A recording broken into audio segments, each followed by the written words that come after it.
Jesus flips the script. He gives parables explaining how, yes, there was a chosen people. Yes, there was a chosen land. But now that I'm here, those blessings are getting taken away, okay, or at least they're completed, and now they're being passed on in another form to what Christians believe to be Christianity. Tinfoil hat. Oh, what the guys even talking about?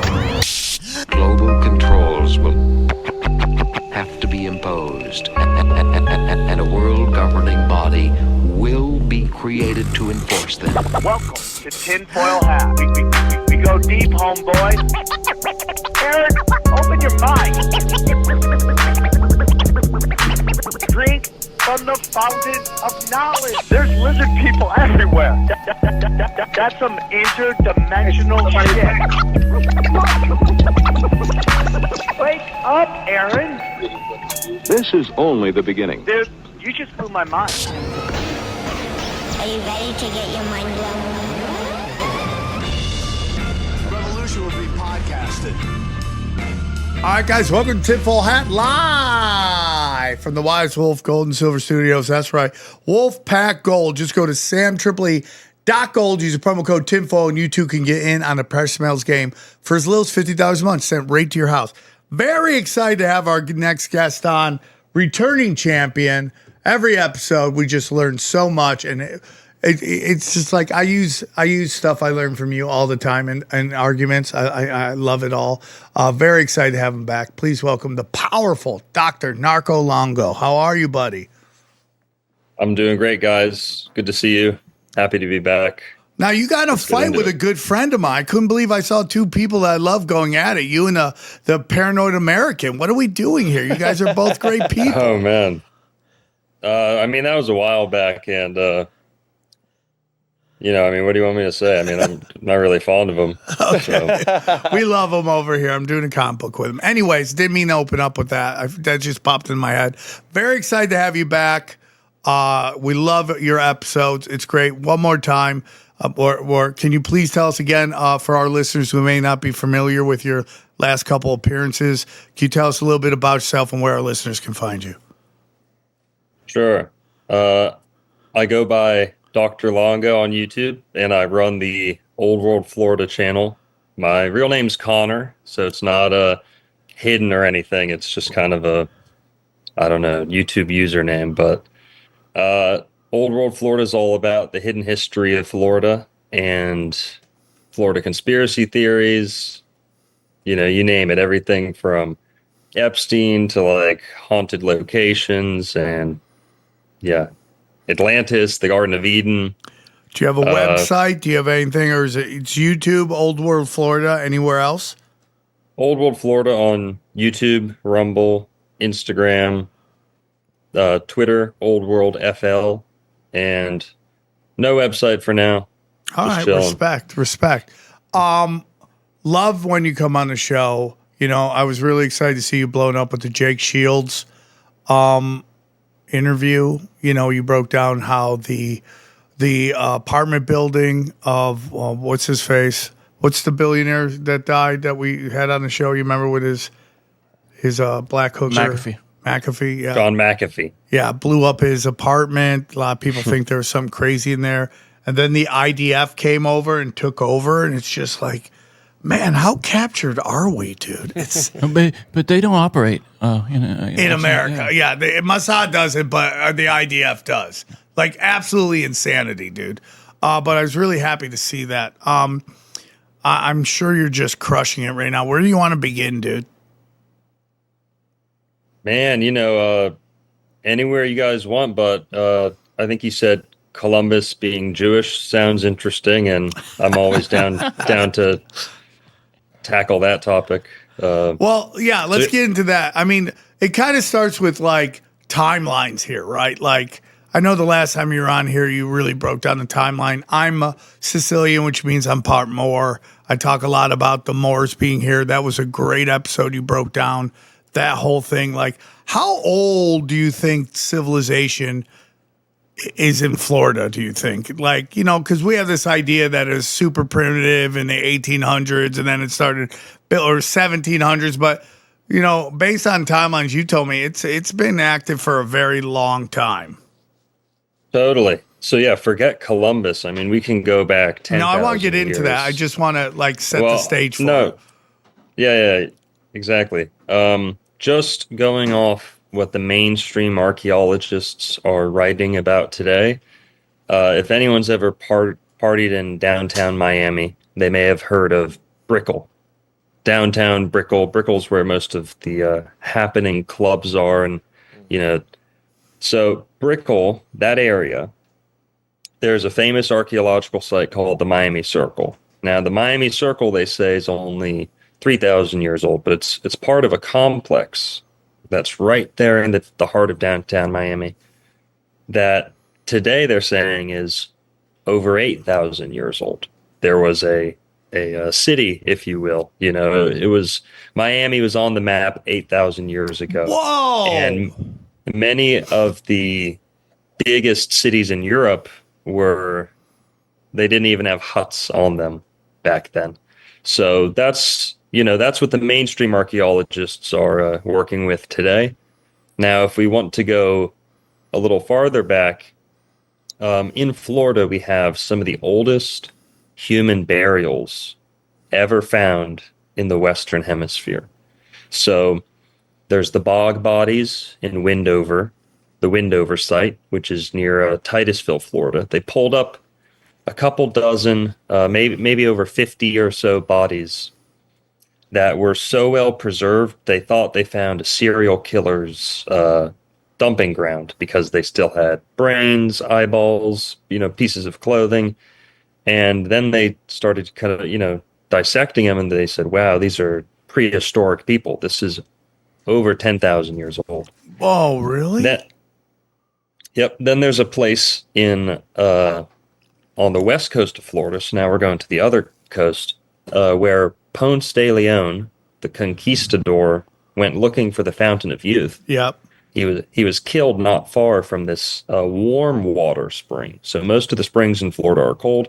There's one really warm one that's shaped like a nice round donut almost, and that spring it's 200 feet deep or so. It's a sinkhole, and thousands of Europeans have moved to this city called Warm Mineral Springs. It's like a generic name.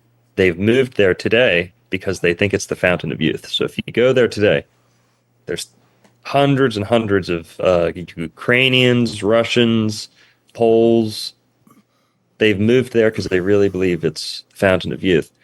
But why that place is also special, the archaeologists love it because everything that falls into that spring is preserved almost forever. So they have actually found the oldest intact brain from a Indian or someone an ancient American, over 10,000 years old. Now What? people say, "Oh, yep." Who throws out a brain? Well, it was actually a ceremonial burial place for the Florida Indians. People can look this up. Warm Mineral Springs. Sounds And there's like a video. where I'm moving to. They actually found that skull on video, and you can see the guy. He didn't know what he found, and believe it or not, pardon my French, he stuck his finger in it in the skull, and actually poked the brain on camera. And this was in the 50s or 60s, and so going off stuff like that, there's been people in Florida for 10,000 years. It was findings in Florida that made the Smithsonian rewrite the timeline for how long humans have been in the Americas, because they kept trying to say, oh, they've only been here for 6,000 years. But places like the two I just named clearly push that back more than 10,000. Now, how can we trust these timelines? Well, it has to do with sea level rise. So people can, be skeptical if they want about when things actually happen in history. But as long as the sea level has came up and down, those bodies were buried there, because we know in the one cave, Warm Mineral Springs, there's I don't know if I'm saying this right, the stalactites, or one of the two. I know there's two types. That basically there's a huge stalactite that dripped down and today it's underwater. So what does that show us? The stalactite was there in front of the burial before the sea level went up 6,000, 10,000 years ago, somewhere between there. And then the stalactite formed after that. So that gives us kind of a tangible way of measuring how long that burial was there. But, outside of what the mainstream archaeologists are telling us, the last couple of times I went on your show, we talked about Atlantis, we talked about maybe the Garden of Eden a little bit, and I think people have been in Florida since the beginning of time, if I really had to say. So Yeah, I bring up your research all the time. Like, again, I talk about the Moors. A lot of the slaves weren't shipped over here. They were actually already here. Your discussion, which is your belief, which a lot of people will find shocking. But, I've learned that, anything's possible. And, I trust your research. And about Islam started in Mexico, right? well, Have you rethought that? well, not rethought it, but I'm not saying Islam started in Mexico. But let's start off with let's frame it like this, okay? I'll ask some questions to give it some more context. What do the mainstream archaeologists and paleontologists say killed the dinosaurs? It was a Giant asteroid. asteroid that landed where? In Mexico. Yucatan. Yeah, something like that. Yep. Oh, congrats, Bingo. dude. Yeah. So the dinosaur people are telling us that's what killed all the dinosaurs. Now, what is it in the cube that these Muslims are worshiping? Many people think it is a meteorite. Whoa, So- you're right. Yeah. And as far as Islam in America, we talked about the Moors maybe escaping from the Spanish and such around 1492 or before that. But something else we could get into is Mormonism, right? So just there in the name, there's an odd link between Mormon and Moors. Whoa, So, that's one- crazy. Have you ever heard someone say that the Mormons are like the Muslims of America? No, I used to say that Mormonism and Scientology were like the UPN and the CW of television of religions, right? They're there, but they're not as big as the other ones. They usually crush us, not in this room. But, yeah, Well, dude. Heard it before. Well, basically, there's so many parallels between not only Joseph Smith and Muhammad, but also Mormonism and how it spread through America and Islam. So, right off the bat, there's the obvious links. There's the polygamy, right? Or the polygyny with an N, with multiple wives, right? Let's go, bro. That's a big link, an obvious one, and an easy one, right? Well, what are some other links? Both Joseph Smith and Muhammad wondered. Well, they had visions. They had supernatural experiences. Both of them suspected that they may have been demonic visions or a dark force kind of overcame them. And it took time for them to test and trust and kind of convince themselves or be convinced that these were actually, God or the Holy Spirit or angels speaking to them. So there was that skepticism that they both have in common. They both relied heavily on the women in their life.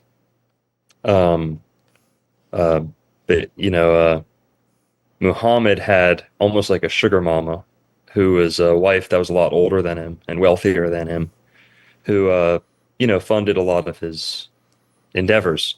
And Joseph Smith didn't have exactly that scenario. His main wife, his bottom bitch, if you will, was kind of adequately aged, and they didn't have that in common. But as far as how many wives, and the fact that they would both confide in their wives their visions and say, I think this is this from the devil? Is this from an angel? And both of their wives would often reassure them and would be their number one cheerleader.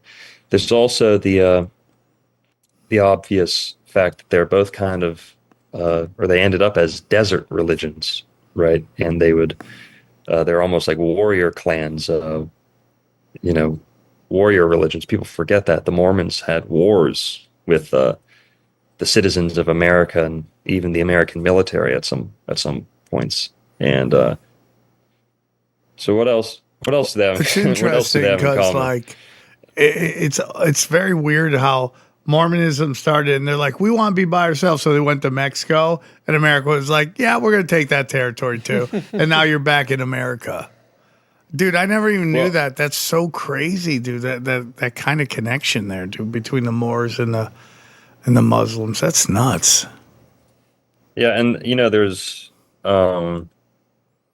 more. Like, for example, when Jesus comes, Christianity and Judaism kind of believes there's no more prophets. Whereas Islam and Mormonism are both built on, the principle that actually there is living prophecy happening. There are more prophets. We need to rely on the newer prophets. The new prophets are, updating the system, and we need to pay attention. So, Islam and Mormonism have that in common. This prophetic revelation, adding to the scripture and reworking the Bible a little bit. They're not the only people to do that, but the big kind of going alongside the polygamy thing. Big families, no alcohol. That's another obvious one that I forgot about. No alcohol. Islam and Mormonism. That's a big one. In America, you have millions and millions of, people who don't drink alcohol because of their religion. So that's that's another big one. And yeah, they both used elements of like pagan folk magic too. Kind of fused that with Abrahamic monotheism. But yeah, there's lots and lots of parallels. I'm not an expert in either, but No, it's fine. Do you? So you're saying the Moors were Islamic? yeah, the Moors were Muslim. So Damn, dude, I'm descendant of Muslims. Look at me, dude. That's crazy. oh yeah, Tripoli, right? Your name comes from Tripoli ultimately. Yeah, right? dude. I didn't even think about that. I'm learning so much from myself. I mean, about myself, dude. About myself. It's fucking crazy, dude. Dude, it's like everything is a lie, huh? Maybe. I'm more of a white pill guy. I think I think it's easy to get lost in the sauce and, stuck down rabbit holes, but every day the sun's shining, at least in Florida, the sun's shining, it's beautiful out. There's so much more good and truth in the world than there are lies. So, I'm content. So, I have a buddy of mine. He's a devout Christian. He follows like what he says is the religion of Jesus. He's not into the whole apparatus of organized religion. But he's often talked to me about, this war that will come up between the lost tribes and the pagans. And, the lost tribes to him are Israel, the UK, and the America. I see you're talking about lost tribes of Israel, lost tribes of America. Is that what we're talking about here in terms of that? A little bit. Yeah, so there's, the two sides of that are, I think what you're describing is your friend might be like a British Israelite or believe that the Northern European people, especially the English, Scottish, and Irish, are like distant cousins of the modern or the ancient Israelites. And the other side of that is the Native Americans being not the lost tribes, but at least in some part influenced or, they received a genetic contribution from some Israelites. So, just coming off the heels of the Mormonism topic, Mormons believe that some Israelites got on a boat and sailed to America. that's their starting point for their whole mythology. Not to be rude and call it mythology, but their explanation of things starts with Israelites getting in a boat and coming to America. So it's not exactly a whole lost tribe, but those Israelites left a big impression, a big influence on the Native Americans here. But yeah, which direction you want to take it, the British Israelism thing or the Native American Israel? What do you guys want to do? A Native American? I think we talked about the Why not Native both? American thing last time a little bit with All right. how then the if you Native want- Americans were kind of Jewish almost. Do you remember But- that? No. I think so. Yeah? Vaguely. So the first episode we talked about the Moors a lot, and then the second time I was on we talked about giants a lot more, and then I think we ended on the Native Americans being kind of Jewish or like having Israelite characteristics. All right, so let's do the British, but before we get into that, is it all mysticism, dude? In your opinion, is everything just somewhere there's some magic and energy manipulation and stuff like that? Because people are like, "Oh, these people run the world. These people run the world." And my opinion is, it's sorcerers Yeah. at the highest levels. Well, I think I might be able to help with this. Okay, there's all these people who blame the Vatican, the Freemasons, the Rothschilds. What I like to say is this: and 13 bloodlines, guys. There's 7 families who are way more influential, way more dark and sinister than the 13 bloodlines. What? There's another level. Way more. Way, way, way deeper. These guys you've never heard of. It's not the Farneses. It's not the Medicis. It's not the Rothschild, Rockefeller. It's not. And I put my life at risk even bringing them up. We're all about it, dude. They're the darkest. These are the ones who can actually come and get you in your home in the middle of the night, take you off, off the face of the earth. But Well, you know what? We're willing These- to risk your life. these 7 bloodlines they trump the 13 bloodlines, the Illuminati, all that. Do you guys want to guess? Do you think you know any of them? Does one 7 start with a families? P? There's Yep. one start with a P. Kind of, yeah. Okay, well, yeah, we might have to beep some of these names if there are certain names in there, but who are Okay. they? Pride, gluttony, Oh, snaps. wrath, Oh, lust, Lust is a bad one. and what are the sins. other ones? The What am I missing? Sloth. Yeah, what, Johnny, you're a Christian. What are the well, 7? that's Greed. extra biblical, but yeah. Greed, sloth, wrath, pride or vanity, gluttony, envy. Maybe envy and greed are the same. I forget. There's 7. So basically, Wrath. learn the Wrath? 7. Wrath. Yeah. Wrath. That's how the English say Wrath. wrath. Yeah. Wrath. So as much as we should fear these outside forces and all that, they're not going to touch you. All they are people, organizations that have succumbed to those 7 sins more than the average person. So, what we put in our mouths is the Illuminati. What we eat, what we say, that's, as above, so below, as within, so without. Start with what you can control, and that's what I'd say is, don't get too spooked out. There's always going to be the powers that be. All authority is God given. God chooses your bad boss. God chooses your bad. My dad was evil. My boss is evil. It's all in God's hands. The cards fall where they do. I And, agree with that. I agree with that. Not to get mad at that stuff and let it go, dude. Just let it go. Just control what you can. Make sure you're doing what you can. Don't black pill. That's crazy, dude. I love that. That is what controls people. Lust is a really bad thing right now. With a lot of people. You see all these guys Amen. getting taken down because they can't control their lust. We're all dealing with, all 7 are ingrained in the human organism. People say we have 7 chakras. Well, those 7 chakras can be engines of virtue or vice, right?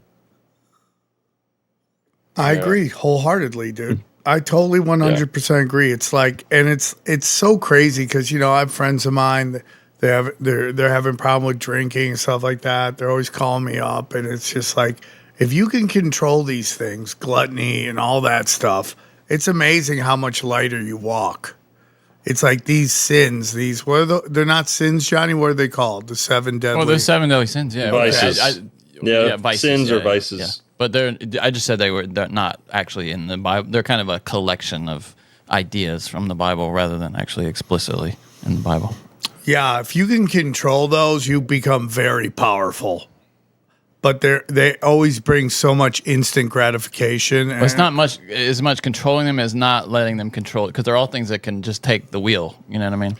Yes, I do know what you mean for sure, and that's the story of my life. And because I don't know if I told you, but in front of my house, there's an AA Lodge, meeting. Yeah, and I'm not lying. On Father's Day, Mother's Day, I can't park my car outside because I'm pretty sure it's a trigger for them, and it's packed. I can tell when it's a hot day. I was like, oh yeah, and they all show up on Sunday. There's like certain days where it's like really packed.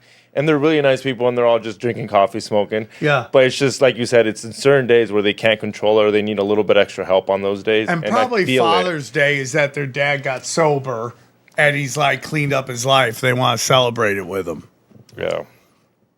Yeah, man. I mean, if you can get those things locked down, and then you see your friends who can't and they're just lost, it's brutal, dude. It's brutal to watch. You're like, all you got to do is stop this and everything will get better. And they just can't, dude, because then they start getting feelings. That's the worst part. People start feeling stuff. It becomes overwhelming, and they just want to numb out. So much of even smoking weed all the time is about numbing out and not feeling what you're feeling. And it's kind of crazy because what you learn when you get sober is that you become a first responder to your own problems instead of running from them. You run to them and you deal with them, and before they become Godzilla and they're just wrecking your life that is Tokyo, and it's a very powerful thing. But yeah, man, I get that, dude. They're using these vices to control us. Hey guys, I just want to tell you real quick. Last night I had a big show at the Comedy Store, Comedy Chaos, and I'm like, I need a shirt that fits the vibe. And guess what? I took out my Quince black shirt, and Daddy looked good. Daddy looks real good, okay? That's why I keep coming back to Quince. They focus on high-quality essentials that feel and look amazing. Think breathable linen and soft organic cotton. Well-made basics, but without the luxury markup. It's that rare balance where everything feels elevated, but still is affordable. Quince European linen pants and shirts are the perfect warm weather upgrade to add to your rotation, starting at just $34. Their tees are soft and easy to wear, and their lightweight cotton sweaters, which I love, are perfect for cooler summer nights. Everything at Quince is priced 50 to 80% less than similar brands. And get this, they work directly with ethical factories and cut out the middlemen, so you're paying for quality, not brand markup. Quince goes way beyond clothing, too. They have custom upholstered sofas, ceramic cookware, premium bedding, all that. It's the kind of brand you end up recommending to everyone for everything. Feel good, look good for less. That's what we're talking about with Quince. I felt that last night. Daddy had a good vibe, dropping Hammer of the Gods on these unsuspecting fools. Looking stunning. I felt stunning, okay? And Quince was a big part of that. Elevate your summer wardrobe. Go to quince.com/tinfoil hat for free shipping on your order and a 365-day returns, okay? Guys, that's a full year. Do you understand that? That's a full year, dude. Now available in Canada, too. You're welcome, you Canucks. That's QUINCE.com/tinfoil hat for free shipping and 365-day returns. Quince.com/tinfoil hat. Guys, I know what you love. You love XG. And what do you love XG? You love him with as much hair as possible. And that's why I want to tell you, our good friends at Hims have solved his crop circle problems, okay? The dude has a full head of hair, and we love Hims for it. Let me tell you what Hims can do for you and your hair loss situation. When thinning starts, it's not just your hair that takes a hit. It can change how you feel day in and day out. Hims makes it simple to take control of hair regrowth and personalized care that it fits your life. Hims offers convenient access to a range of prescription hair loss treatments with ingredients that work, as XG will attest, including chews, oral medication, serums, and sprays. They have doctor-trusted ingredients like finasteride and minoxidil that can stop further hair loss and regrow hair in as little as 3 to 6 months. You should not have to go out of your way to feel like yourself. Hims brings expert care straight to you with 100% online access to personalized treatment plans that put your goals first. Find the right hair regrowth treatment for you with flexible subscription options, access to 24/7 provider support, and once-a-day treatment options that fit your daily routine. Hims is there to get you back to your old self with simple 100% online access to trusted treatments for real health concerns all in one place. So you think we're crazy? Let's take XG. XG, tell us about you and your head. Hims is actually a real game changer. Johnny's gonna put a picture of me. I'm not lying. I was losing hair. The hat wasn't doing no justice, and I just bought the topical. Used it literally like how I brush my teeth in the morning and at night. Little spray right before bed. I couldn't believe it. My girlfriend was like, "I don't want to hype you up, but your hair is looking a little better." And I didn't want to see a picture. I looked at it, and I was so impressed. I sent it to Dana, and I just want to thank him because honestly, I was going to be like, he went from bald. A crop circle to a full forest. For simple online access to personal and affordable care for hair loss, ED, weight loss, and more, visit hims.com/tinfoilhat. That's hims.com/tinfoilhat for your free online visit. hims.com/tinfoilhat. Featured products include compounded drug products, which the FDA does not approve or verify for safety, effectiveness, or quality. Prescription required. See website for full details, restrictions, and important safety info. Individual results may vary based on studies of topical and oral minoxidil and finasteride. And we thank them for sponsoring this show. I hear you, but I'd say the vices replace the they. Don't worry, they. We use these vices to control us. God programmed the world to be like this with checks and balances and lessons. So, I think understanding that the virtue and the vice is a good way to cope with the they, or not play the blame game too much. It is God, and God will. Everything is about detaching you from God, and that's what so many people just don't understand. And it just seems when people get closer to God, they're happier, and the people who are away from God seem miserable. They just seem miserable. And it's crazy to me, dude. It's just crazy, and, dude. Like growing up here near Palm Beach, I used to park a lot of, the they, right? I used to park a lot of their cars over on Palm Beach Island. And a lot of these guys are not as put together as you think. They're not as cohesive and, all in the same program as you think. A lot of them, they get in arguments with their drunk wives in front of the restaurant, and they have to walk home, and they're stuff like that. Like George Bush came in, or Jeb Bush came in and tipped me $2 crumpled up and apologized, one time. And he was driving like a shitty old car, not the Bentley and the security detail that you think. So maybe just getting a couple peeks behind the curtain and, like Fox News hosts and politicians are always over there. And, seeing some of that, I guess I've came away thinking they're not as all put together and squared away and on the same page as we think. I don't think they're all getting this script from the Illuminati. I think they're all operating on the same vice. I hate to use the word frequency, but almost like because it's so overused. But, when you engage in a certain level of vice, or you make yourself blackmailable, let's say, right? That's a good example. then you're on this other script that may be coming from the devil himself directly. It's not always a news channel headquarters pumping out, the Illuminati script for the day. Sometimes it is imagine just that email. I got an email from the Illuminati. Oh, what are we doing today? Oh, trans kids. All right, let's go, bro. when you see like some of these blue-haired freaks like protesting or promoting trans kids and this or that, did they get the script, or is it just what they hear on CNN, or are they possibly giving in to the same dark perversions from an internal source? So I'm never discounting that element of how much comes from within. So, all right. What else you guys want to talk about? I would love to talk to you about the British Israelis. Okay, hell yeah. So,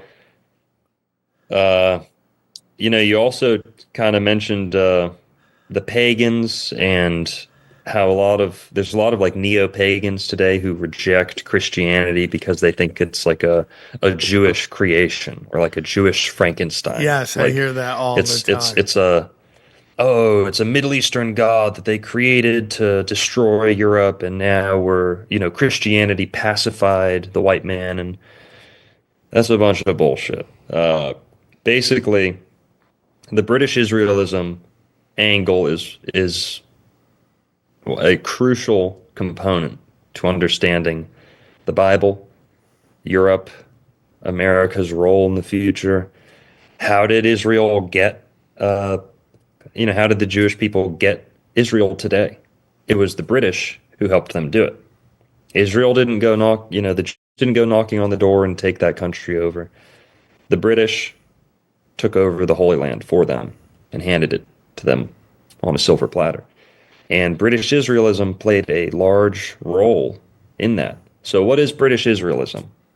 So we know about the Jews, right? We see Jews today, and you hear people say, Jesus was Jewish. Well, not necessarily. Today, there are three groups of Jews in the world, for the most part.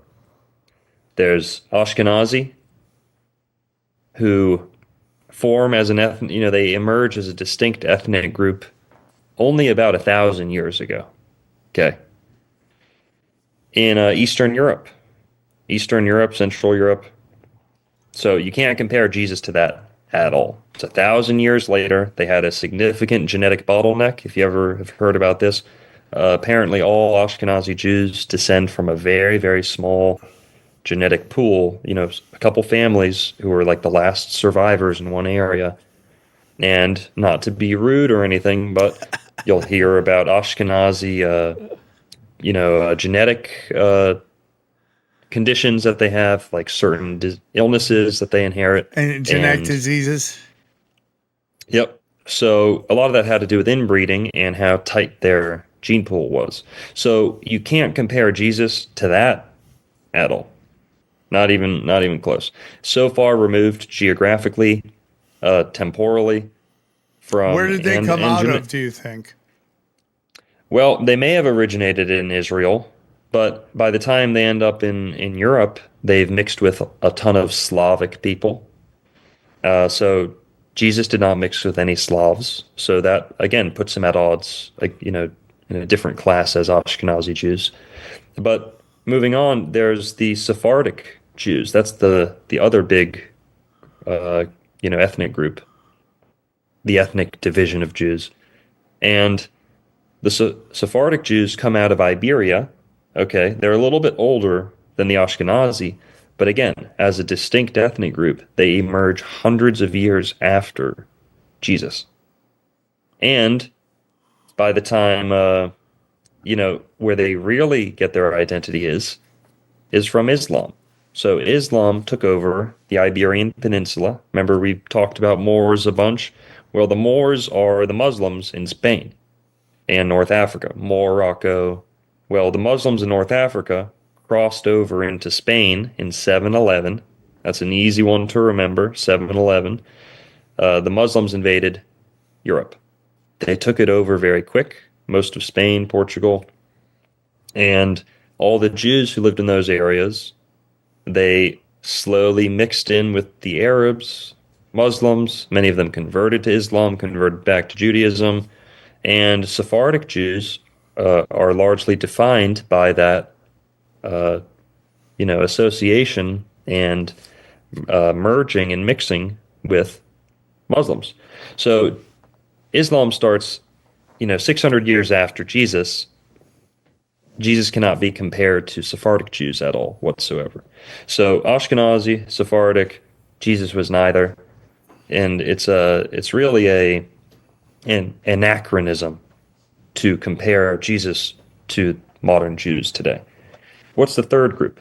The Mizrahi Jews. Those are the three main groups of Jews today. The Mizrahi Jews. Mizrahi just means Eastern, pretty much. It's less than 1% of Jews around the world. They have no influence on America or, the Western world, really. And most Mizrahi Jews are actually Sephardic Jews who are pretending to be very Middle Eastern, because Mizrahi is like this made-up identity for trying to make a collective identity for all the Jews who remained in the Middle East or North Africa, Asia, just stayed in the East. They never went to Europe like the Ashkenazi or the Sephardic. So Jesus cannot be compared to any of those three groups. So what was he? Well, most of the medieval art that depicted Jews back then, way back, showed them with red hair. Way back in the Old Testament, starting with Adam, which actually means red, we see that many of the Hebrews have red hair. So there's Adam, which means red. Later on, you get a character named Esau, who gets the nickname Edom, which also means red. Red. He was covered in red hair. He was born covered in red hair. Then comes, King David is said to have had a red or ruddy complexion. And then a couple of Solomon's wives seem to have had red hair, green or jeweled eyes. And the beauty standard, based off some other passages, seems to be that red hair with light eyes was the beauty standard for the Israelite people. So how do we get red hair out in the Middle East? Well, let's go back to Abraham, because there's all these terms. A lot of people get confused. If we don't read the Bible, these terms can get confusing. So there's Semite or Semitic. That goes back to Noah's sons. He has three sons, Shem, Ham, and Japheth. We get Semite or Semitic from Shem. Later on, and also people hear Ashkenazi. Ashkenaz was descended from Japheth, and that has nothing to do with their bloodline. Ashkenazi Jews are called Ashkenaz because they went to the land associated with Ashkenaz, which is like Central Europe. So Ashkenazi does not have to do with their bloodline.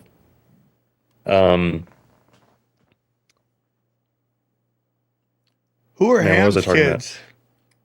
Oh, well, there's some debate about that. Some people say that all the Africans and the dark-skinned people are the sons of Ham. But, there's a lot of disagreements. So people disagree as to whether the white Europeans are Semites or whether the yellow-skinned or the yellow people, Asian, Eastern Asians. I call them the are, yellow people. Yeah, the Chinamen, whether they are, the Semitic people. But, maybe you could do a comedy routine, a stand-up routine about the curse of Ham, about the penis sizes, where this was like a fierce debate in like the 1700s, 1800s, whether Ham, Shem, and Japheth, who each of them were based off average penis size That's of the race. hilarious. Dude. So because there's this family dispute where Noah gets drunk and he falls asleep naked, or with some part of his body exposed. Some people say that Ham actually had sex with his own mother, but the two interpretations are Ham did something shameful while his dad was laying asleep naked. And because of that, Ham was cursed. Shem was blessed because Shem covered his father, Noah, with the blanket, showing like modesty, being nice to his dad. And, Japheth was kind of in between. But so people interpret that, anatomically. You guys can look that up on your own. I don't want to be known as crazy, dude. History of dick penis. Sizes. In the I Bible. don't want to be known as the penis guy, but you guys can look that one up. Hey, everyone needs a hook, dude. Everybody needs a hook. It is crazy though how much shady sex is in the Bible early on. Like, there's a lot of craziness in there. Johnny, why are you getting quiet? You're right. Yeah. I mean, it's just nuts. You're like, I know we live in a crazy society that's over sexualized. Did you just why you getting quiet me? So, Yeah. that was good. Did you ever use that as the name of a special? Yes, that's the name of it. Why is everybody getting quiet? That's great.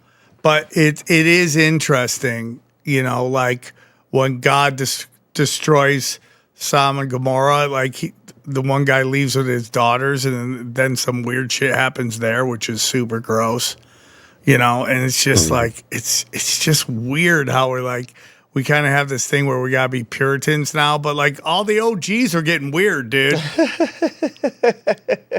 All the OGs are getting weird, dog.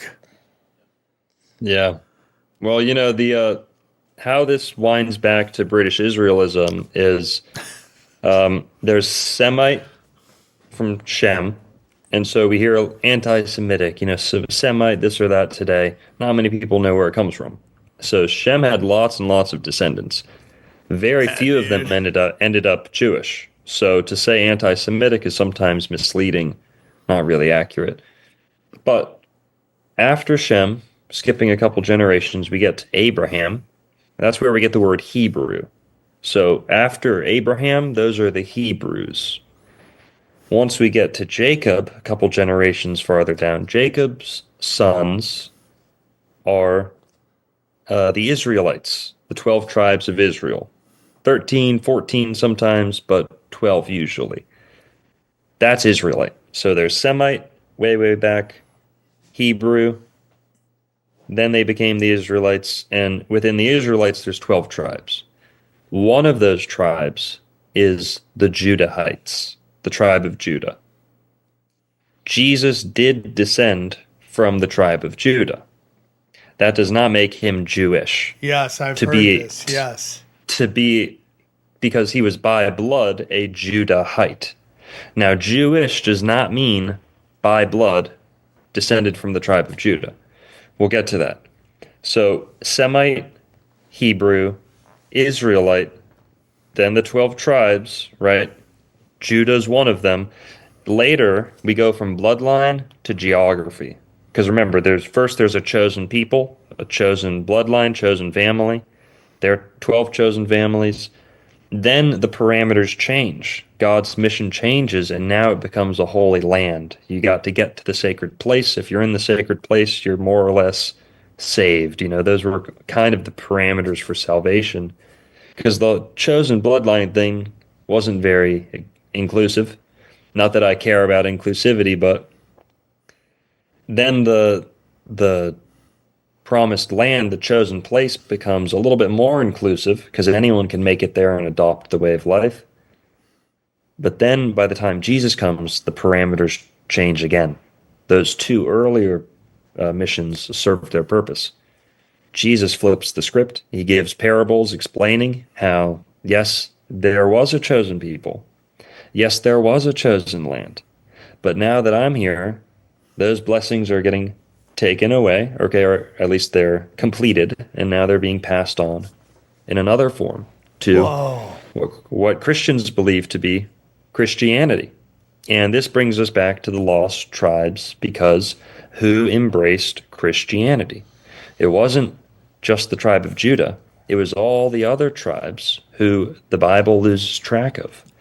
So there were two exiles or captivities, Babylonian and Assyrian. And during these times, Well, sorry, I skipped a little bit. So, with the 12 tribes, they eventually make it to the promised land and they set up kingdoms. Okay. This is after Solomon's time. There's kingdoms. Solomon It's a got kingdom of- kicked out because he liked pagan chicks, right? They started worshiping Moloch and all that. Yeah, stuff. you know, every step along the way, there's this pagan infiltration. You know, the Israelites are never safe. They're never just, you know, they're never just secure and, you know, check. They always have to be vigilant. There's always this pagan infiltration. There's always this, you know, this slipping and falling down the slippery slope back into Baal worship and Astarte worship and all that stuff. But so, all right, they make it to the Holy Land, and then what? Eventually, it comes to pass that there is a northern kingdom and a southern kingdom, more or less, okay, generally speaking. The kingdom of Israel, which was most of the other tribes, was farther to the north. The kingdom of Judah, which was separate from Israel, okay, separate from Israel. You got to wonder, why don't they call Israel Judah today if it's for the Jews? They call it Israel. That may be your first clue that they might be stealing someone else's inheritance or birthright. But Israel is the kingdom to the north, made up of 10 tribes or so, and to the south is the kingdom of Judea, or Judah, which is mostly the kingdom of Judah, with some Benjamin and some Levi as well today. And today they tell you that the Jews of today are pretty much just from the tribe of Judah, Levi, and Benjamin. That all the other tribes are missing. Don't worry about them. They're gone forever. The Jews would like you to believe that the lost tribes of Israel are irrelevant. They disappeared. They merged into all the other people not worth tracking down. Jesus, however, says at one point, don't think that I'm, you know, just called to the Jews or one people. He says, I'm actually here for the lost sheep of the house of Israel, which many people interpret to mean the lost tribes of Israel. Now, who embraced Christianity in such great numbers? It was the Northern Europeans. So we've got to ask, where did the lost tribes of Israel go? That would be that northern kingdom. The southern kingdom, Judah, Judahites. And just to demonstrate here, what did the demographics look like in Jesus' time? So we already know that there were fake Jews in Jesus' day. Do you guys know what Herodian Jews are? No. We've heard of King Herod. Yeah. So King Herod, you know, there's a couple Herods, but the Herods were selected by the Roman Empire to serve as proxy leaders. You know, fake Jews ruling over this Jewish kingdom, the kingdom of Judah, and you know, they were not Jews. They were Edomites. So that's another kingdom that was next to that southern kingdom, Edom, the Edomites. Some Edomites, some Canaanites, some people who were not Israelites were converted to Judaism in order to maintain political control. And that is where King Herod comes from. So Herod was considered Jewish, but not really. The term we use is Herodian Jews. These are not anciently Jewish people. So right there we have, you know, people like to talk about the Khazars and stuff. Go way back to the beginning and you'll see that stuff was already happening. So way back there, there's this distinction. The local people are mixing into the Israelite population and are later on becoming remembered as Jewish. So all that to say, in Jesus' day, they already had fake Jews, people claiming to be Jews. And remember, the tribe of Judah is special because they were selected to rule over the land. They were selected to be the kings or the judges, the princes, the magistrates. And by claiming Jewish ancestry, you're essentially claiming direct access to the upper class. direct ownership over, direct rulership over this area. Well, if I'm Jewish, I deserve those promises that were made.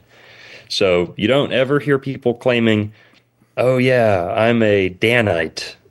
Oh yeah, I'm a Reubenite. I'm a this or that." No, everyone wants to be in the king family, right? The king's bloodline, right? So there's a little bit of that going on, is people trying to kind of qualify themselves for someone else's inheritance. But to bring this back to the British Israelism, who are the real Israelites? Way back, going to the Hebrews, we see Abraham's father was named Terah, and he was an idol maker. So that some people think that he was maybe Zoroastrian or something.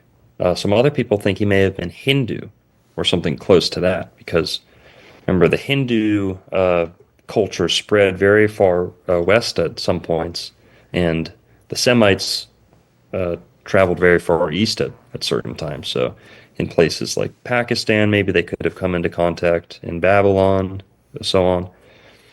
But I'll point one thing out to you guys I think you'll think is interesting. So Abraham is where we get Hebrew, the title Hebrew. Abraham had a wife named Sarah. Abram became Abraham, and Sarai became Sarah. God updated their names. So Abraham and Sarah, some people say, or it's indicated they may have even been related or half siblings, or in some course. way related. Oh, geez, getting weird. Now, that's Judaism and Islam. That's the Old Testament. Now let's go look at Hinduism. In Hinduism, you have this concept or deity known as Brahma. Brahma's wife or consort, who's also his sister, is Saraswati or Sarasvati. So what are the odds of that? We're talking about potentially the two oldest religions in the world. In the Bible, Abraham and Sarah. In Hinduism, Brahma and Saraswati. Whoa.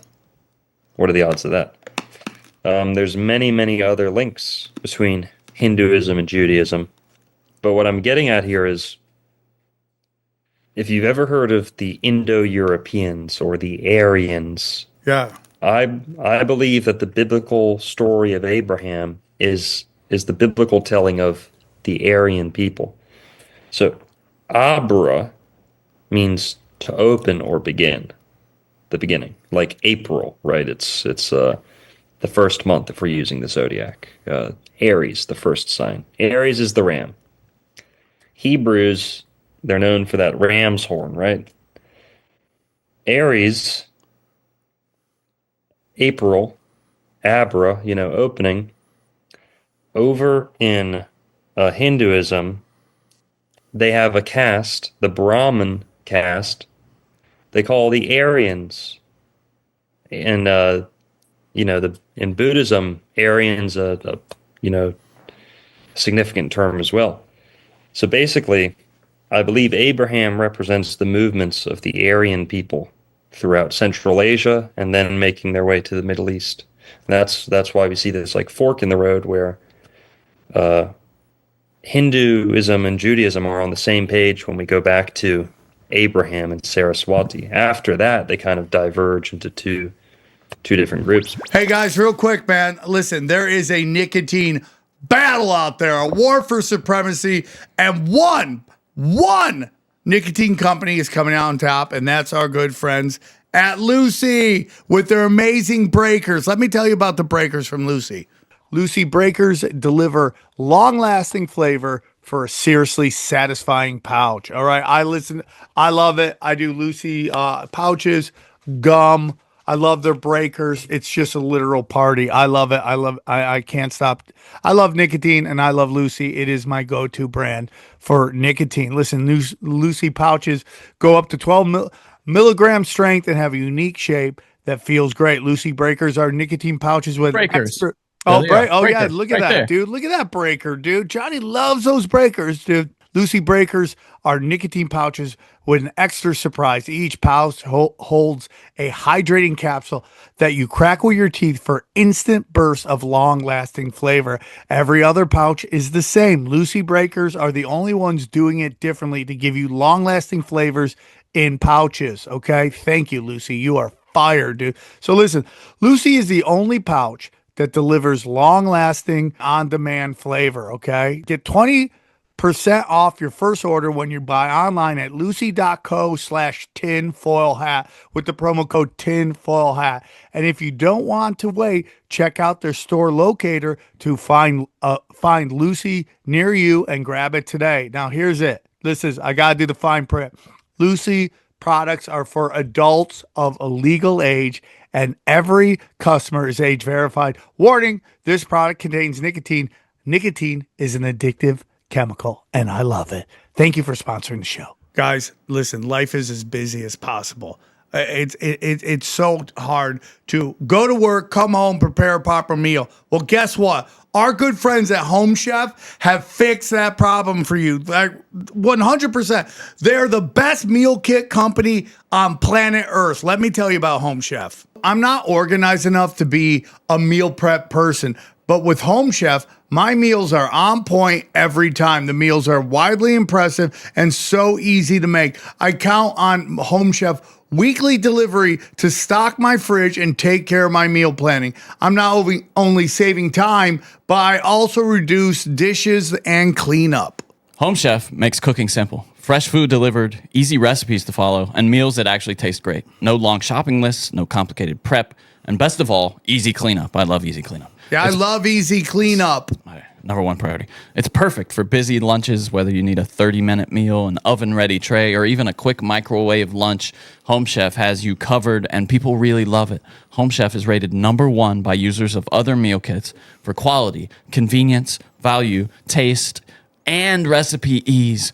Customers say they spend less time planning, shopping, and prepping meals. Plus, it's affordable. Home Chef customers save an average of $86 per month on groceries. Home Chef takes the stress out of your week with convenient weekly deliveries to keep your fridge stocked and eliminate meal planning and grocery runs, making it easy to eat well, save time, and enjoy quick and delicious meals even on your busiest days. So here, for a limited time, Home Chef is offering our listeners 50% off and free shipping for your first box, plus free desserts for life. That means life, okay?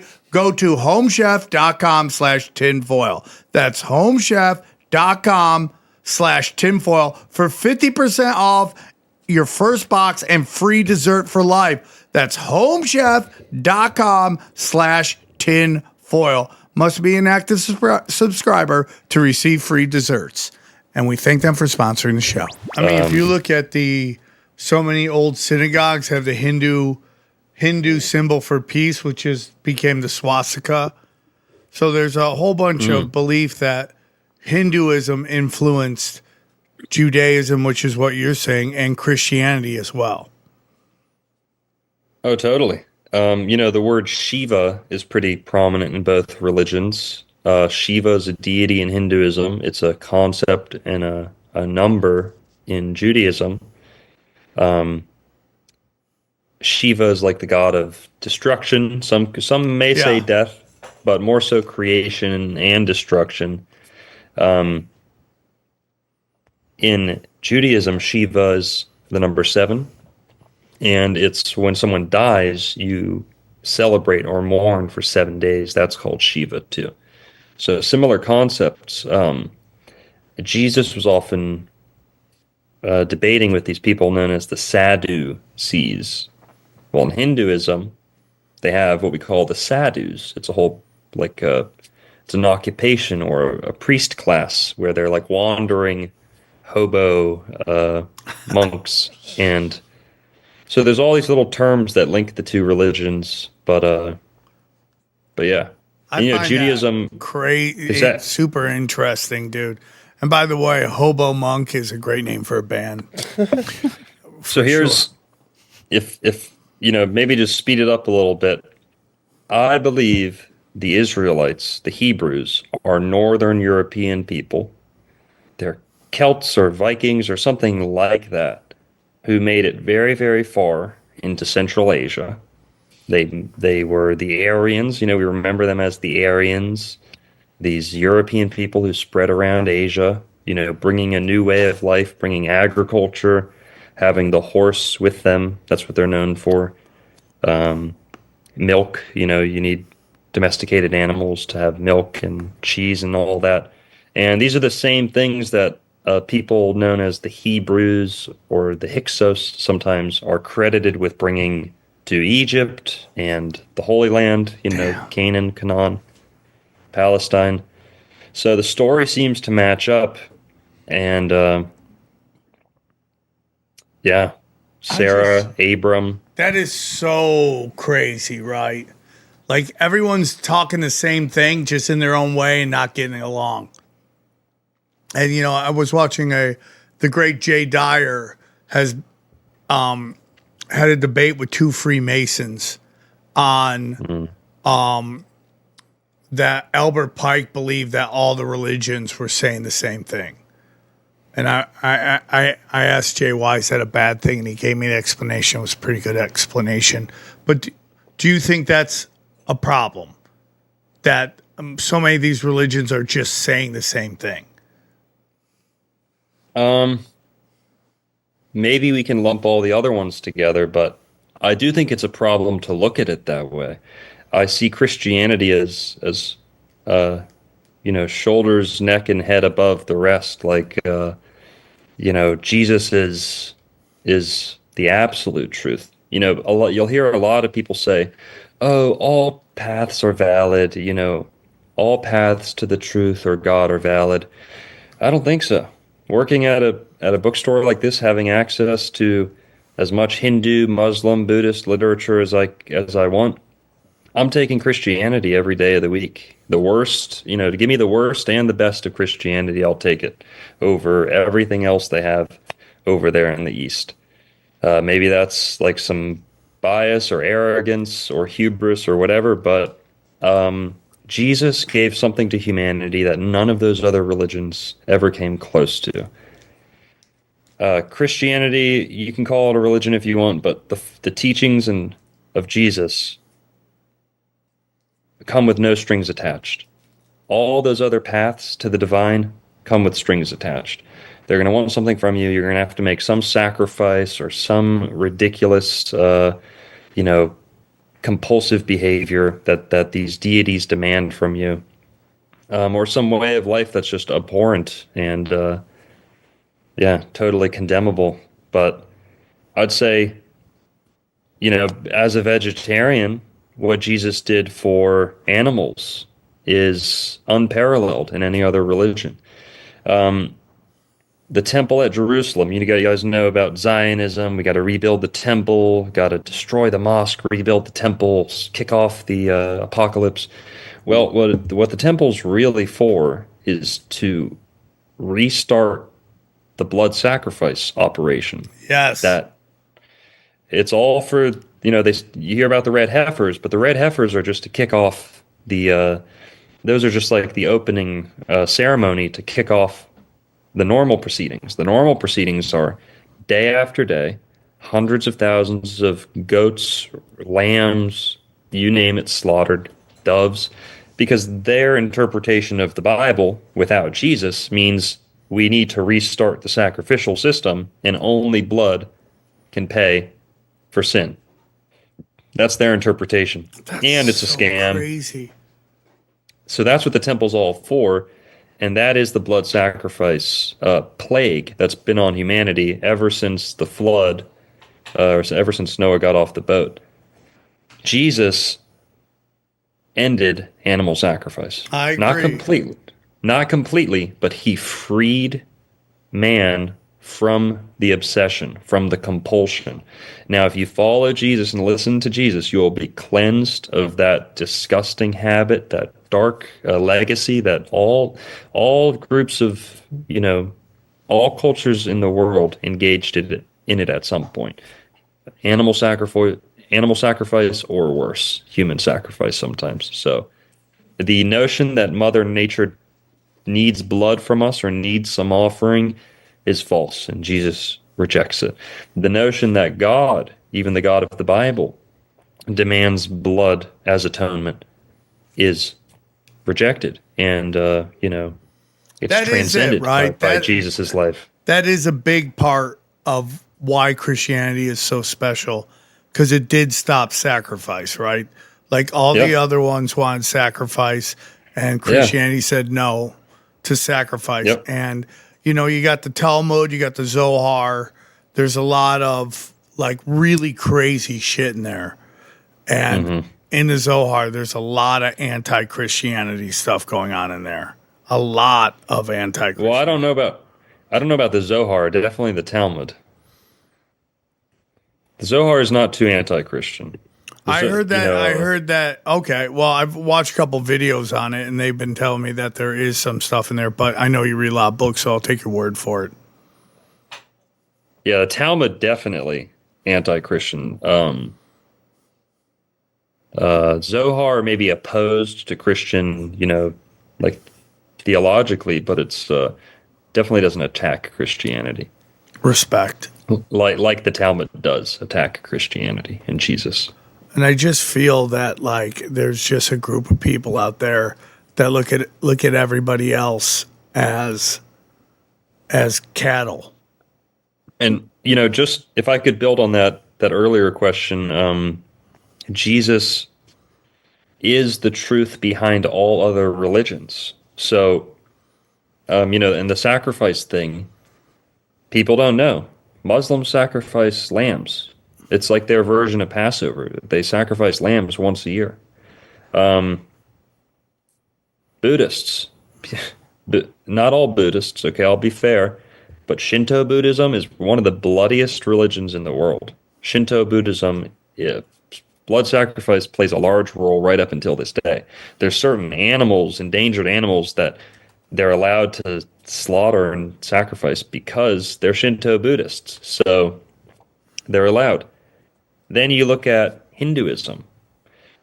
The number one sect of Hinduism does not perform animal sacrifice, or very rarely, only fringe interpretations.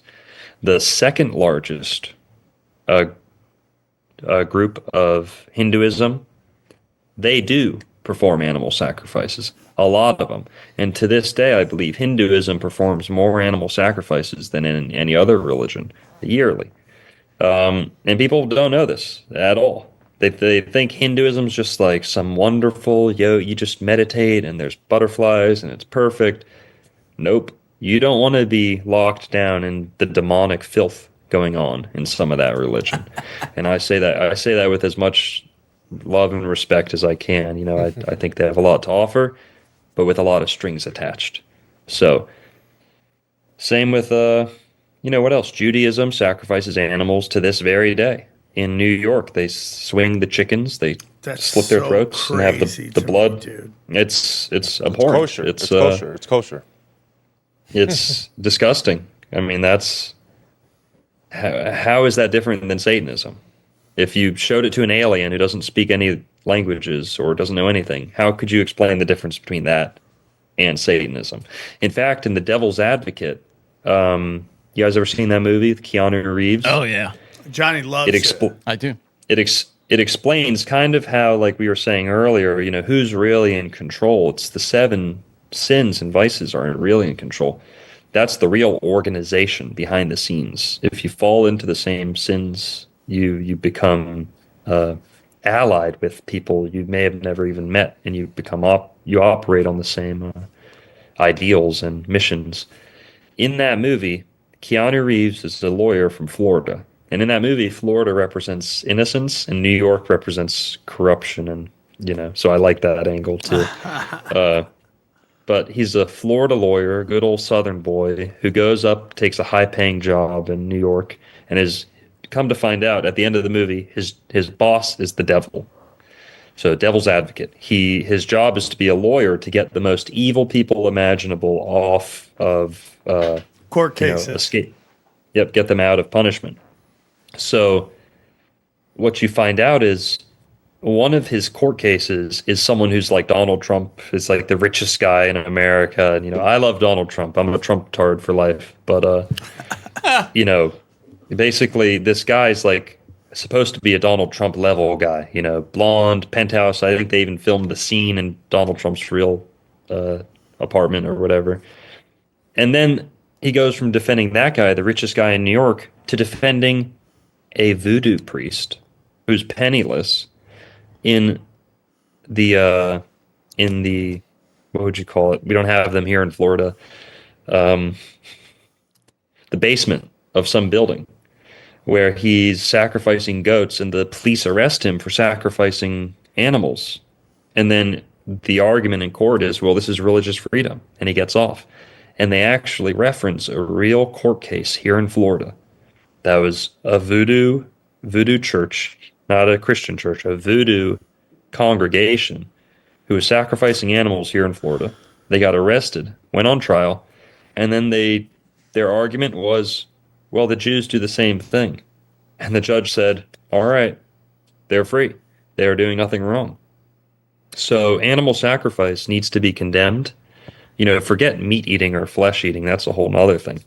Animal sacrifice is like, usually you don't even eat the meat. You don't even eat the flesh. You just give it to the demons. So, well, because I mentioned it. One of my guys does, one of my homies does Santeria, and they literally sacrifice chickens and stuff. And I asked him, I was like, do you eat the chicken at least when you've done killing it? And he says no, because obviously here there's a lot of money around where they can afford the chicken. But over there in other places where they're still hungry, they're known not to eat the chicken because it comes with bad demons and stuff. They're hungry and they're willing to sacrifice this and then still not eat it because it comes with bad demons, which is just crazy to just think about. Like, dude, just eat the chicken. Even if you got to sacrifice it, you're hungry. Eat the chicken.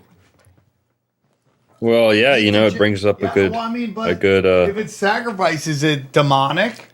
Like you're hungry. Yes. I know. Yeah, it is. I would agree, it is. But you're hungry. We're talking about eat Cuba. haunted meat. If someone goes, dude, this meat. If I'm in Cuba, from a haunted cow. If I'm in Cuba and I'm starving, I'll worry about the possession later. You're a sin eater, dude. Huh? You're a sin eater. They already killed him. My thing is, you're already killing it. You might as well eat it. It's crazy for me to kill it and then you're just gonna toss it. Like. It's more. Well, how about this? Oh, don't kill it. I agree. we all believe in adrenochrome, right? Yeah. This is we believe it here. Now, if you had to guess, is adrenochrome a human thing or all mammals, or most mammals? Oh yeah, we've learned it's recently like cattle, that right? if they really cared about just adrenochrome, they could get it from cattle just as easily as humans. There's nothing about humans give them more adrenochrome than any of the other mammals, warm-blooded mammals. Like cows produce adrenochrome. When we eat those, most meat eaters, no offense, sorry, I know all vegetarians are self-righteous, whatever. Okay. Animal flesh is a diet adrenochrome addiction. Flesh and blood is adrenochrome. Okay. Unless you're over there with your cow like Jeffrey Dahmer, petting it to sleep and then slitting its throat as, trying to play this game where, if I just kill it nice enough, it won't have adrenochrome in its blood. No, those things never want to die. And I don't think any flesh is suitable for consumption, let alone that is sacrificed to demons.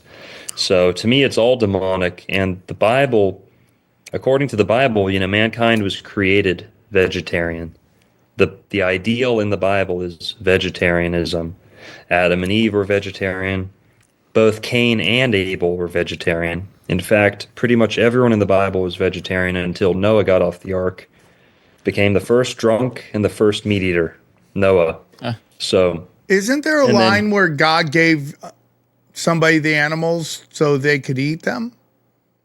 Is there a part of it says dominion over the animals, but right. Well, dominion is interesting. So dominion is not at all talking about eating animals. So God has dominion over us. A father has dominion over his family. A leopard they? does not have a leopard does not have dominion over his prey, does he? A dominion is more about responsibility and authority. But just in case you're wondering, the dominion verse is Genesis 1:28.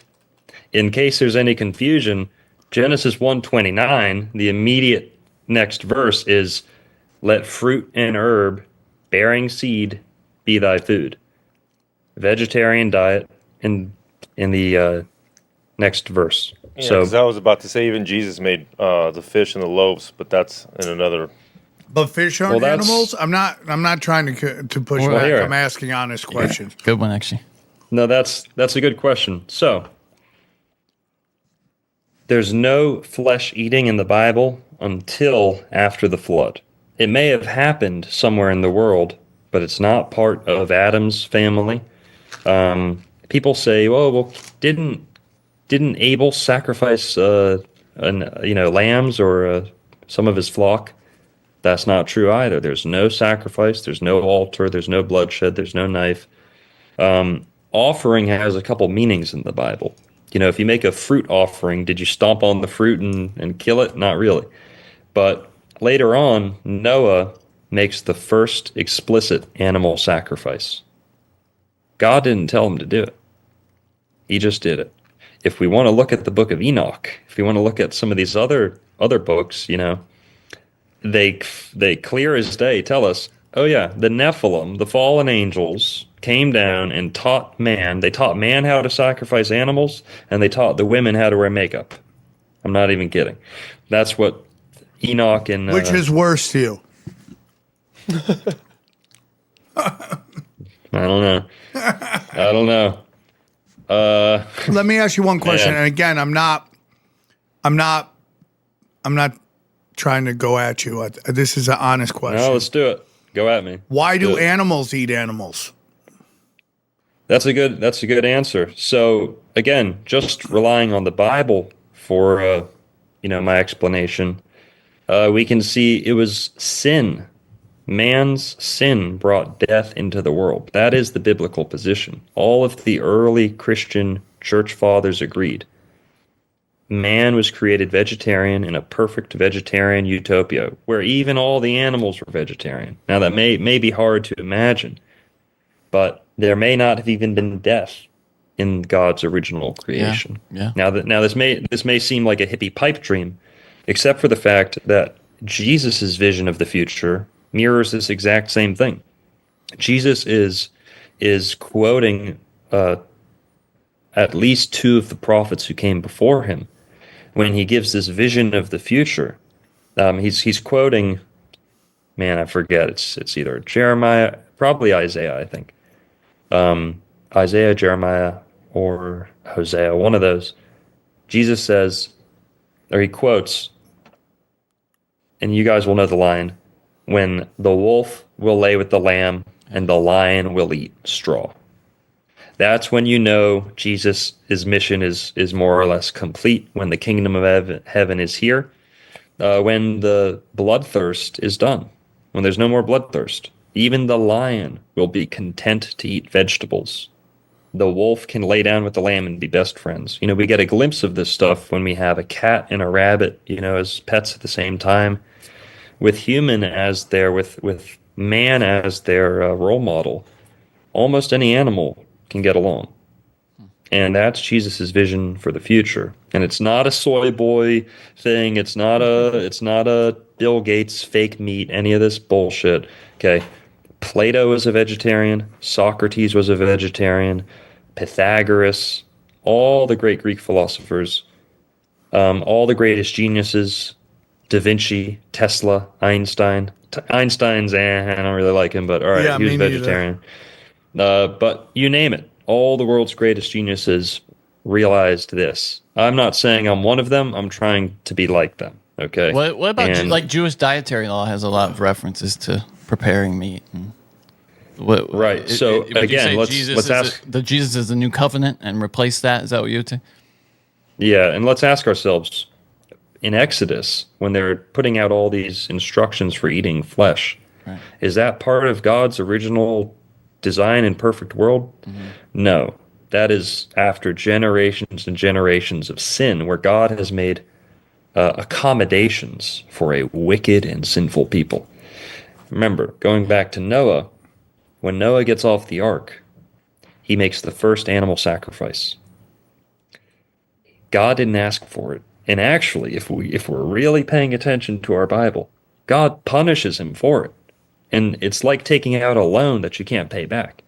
Noah took out a loan he can't pay back because blood is payment, right? Blood atones for sin. Well, if Noah took out this loan and he has no way to pay it back, how do you pay back a loan without declaring bankruptcy? You have to go take out another loan, right?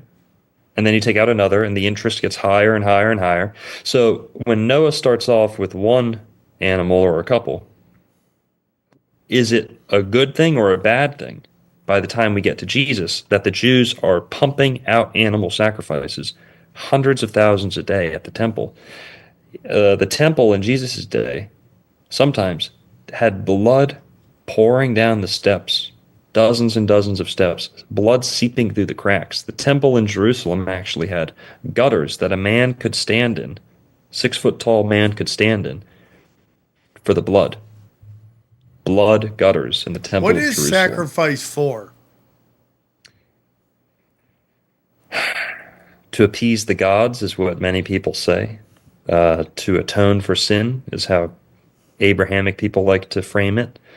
But ultimately, if again, going back to like the book of Enoch or something, it was fallen angels who taught man bloodlust. The fallen angels came down to earth and demanded animal sacrifices. They demanded hundreds and thousands of them. And man would give them animal sacrifices in return for knowledge, technology, you name it. Now, how much of the sacrifice in the Bible is actually because the one good God in heaven wants it? I would say actually very, very, very little, if not none. What about Jesus Passover? Passover? Not even Passover? So Jesus's community was what we could call Nazarenes or maybe Essenes. Okay.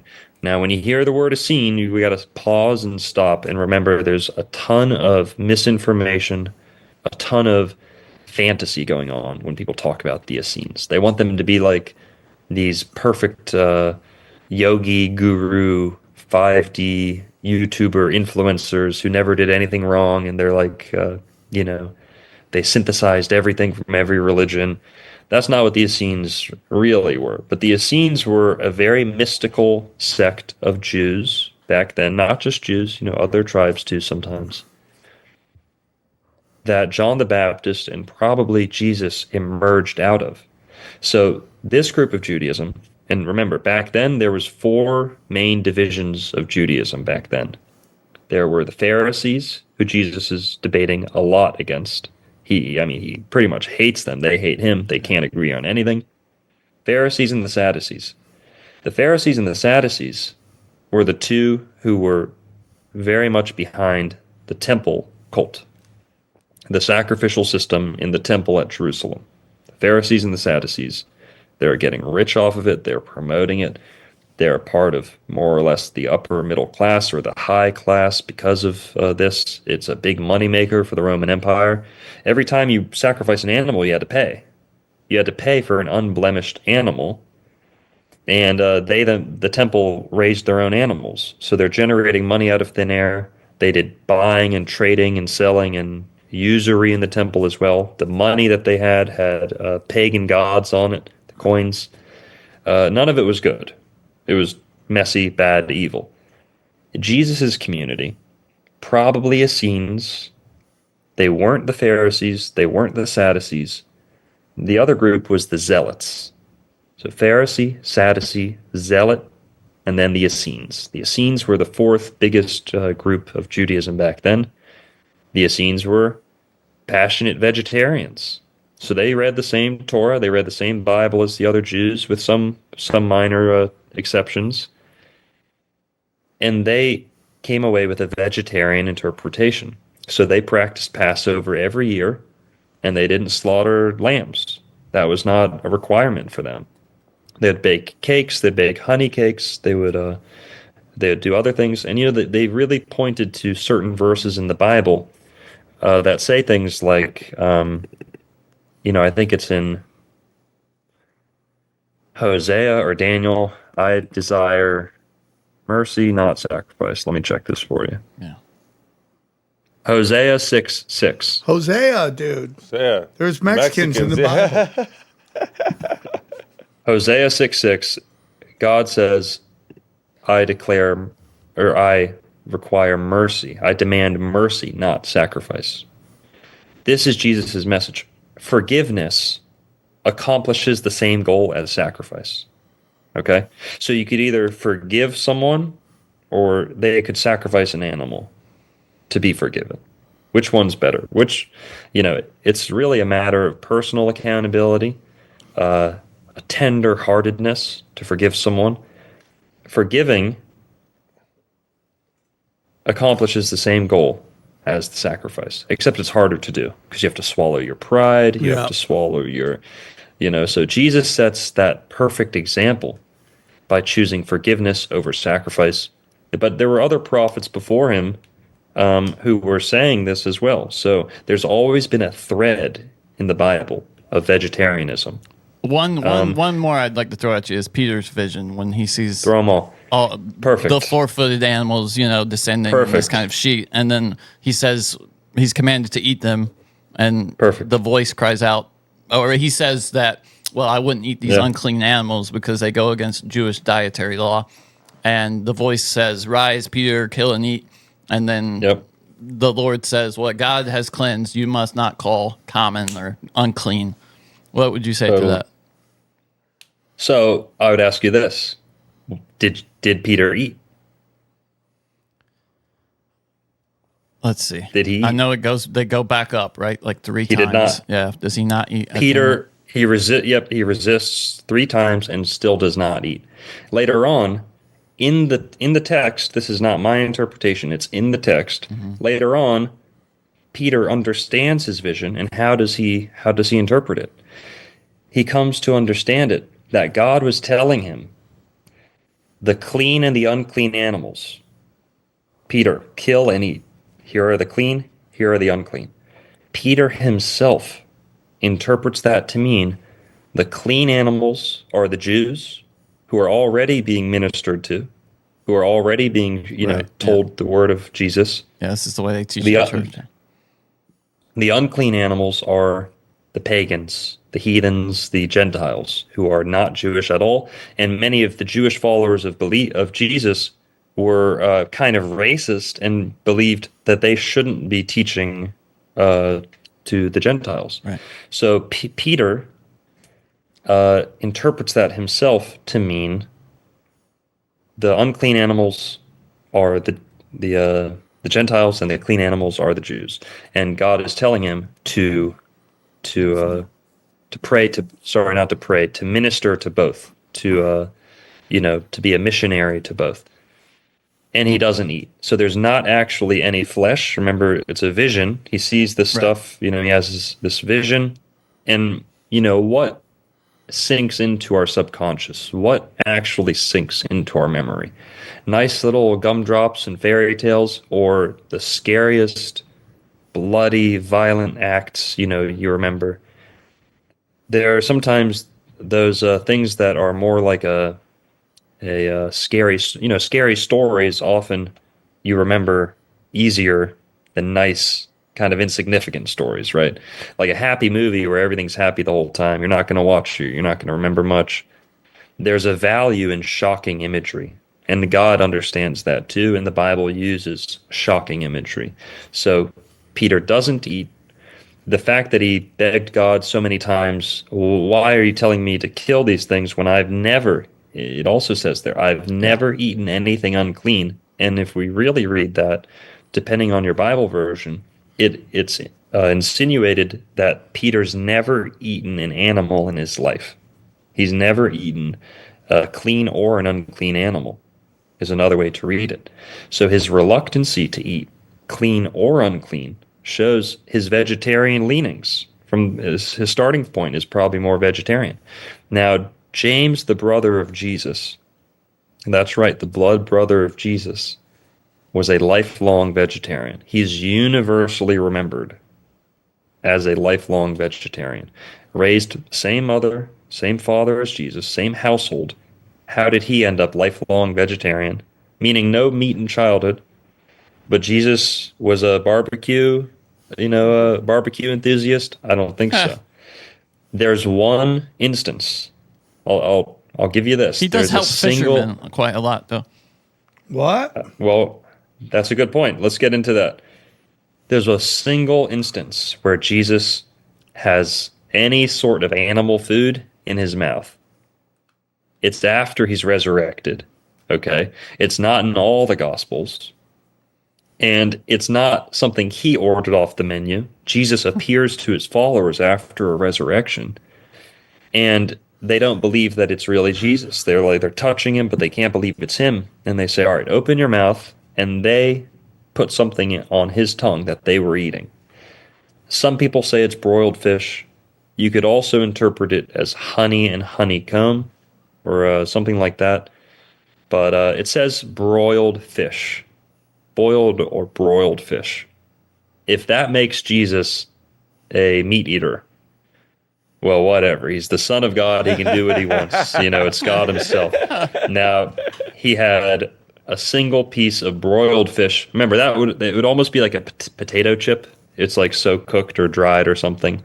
But it's like fish skins. I don't know if you had the fish skins. It's kind of like that, right? I would say it's some little finger food that they put on his tongue, and then they kind of closed his mouth and made sure that his body actually functioned. That the goal wasn't to nourish him. He didn't order it off the menu. Now, if I really want to take the backdoor argument out of that, I'd say all the fish we see in the New Testament is largely symbolic. Going back to what you said about Peter, what does Jesus tell his disciples? I want you to be fishermen. Fishers of men. Go out and fish for me. Go out and fish. Whoever can. Yeah. So that is largely symbolic or allegorical. Now, to get to the specifics, there's a lot of numerology and gematria going on, even in the New Testament. And the numbers of fish are significant.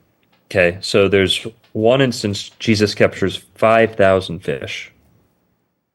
There's another one where he captures 153 big fish. Okay, 5,153. Now, the feeding of the 5,000 he does with 2 fish and 5 loaves. 2 plus 5 is 7, right? Okay. Yes.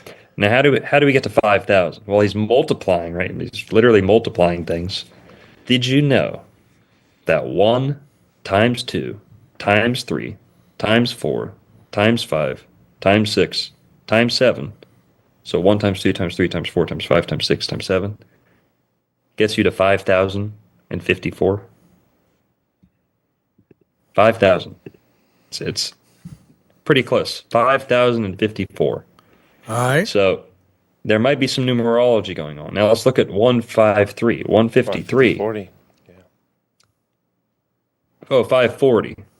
Is that what you said? No, it's 5,040. Yeah. You're right. Thank you. If Yeah. multiply No, it you're right. all the way till 7, Yeah. it's 540. Yeah. It's obviously his arm week over here, actually. Oh, yeah. You're right. We're Sherman, yeah. I messed up. I said 5,054, but you're right. 5,040. Yeah. Pretty close. Okay, the Bible does round up and down sometimes. So from going from 7 to 5,000, you can do that with a pencil. So I'm not trying to take away from the Jesus story, but I'm saying there's other elements to it than just fish on the menu. Again, if you go to Mark, which many people believe is the first gospel, so Mark is the original story. Matthew adds some to that. Luke adds some more. And by the time you get to John, it's like a whole theological reinterpretation of the life of Jesus. but most scholars say John is not historical and Mark is the most historical. Now, if we check, does Jesus multiply fish in Mark?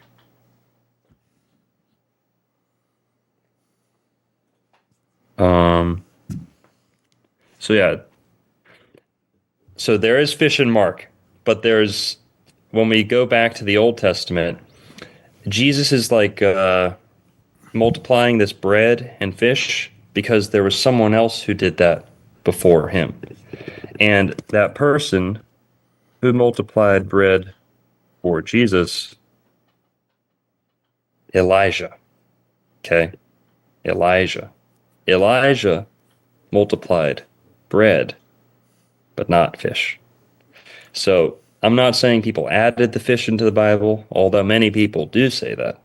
I'm not trying to take away from the Bible, but there is an argument to be made that the fish is largely symbolic and the bread is always there. We know that bread is Jesus's preferred food. We asked about Passover earlier. Jesus replaced the Passover lamb with the bread. He replaced the blood and the lamb with wine and bread. So, and again, as a vegetarian, would I rather, I think it really all comes down to this. Would I rather my friends eat steak or fish? If they have to eat some flesh as a vegetarian, I'm going to choose fish. Why? Well, there is, many vegetarians shy away from this conversation, but there is a hierarchy to life or the souls of animals. And I'm not ashamed to say that. For example, all of you guys would proudly say, I'll save my dog's life, but I'll kill any other animal if I need to for food, right? But your dog is like, man, I've got more consideration for my dog, right? So you guys would agree there's this, as how close an animal is to us, we may feel more consideration, right? We all have that bubble of morality or care, who we care for. Yourself is in there, or your immediate family is at the center of that bubble, and maybe your closer friends are outside or at the end of the bubble, or your neighbors, more at the outer regions of that bubble, who you're more likely to die for, protect, or really, put something down on the line for. And the farther you get away from yourself and humanity, people drop off that compassion.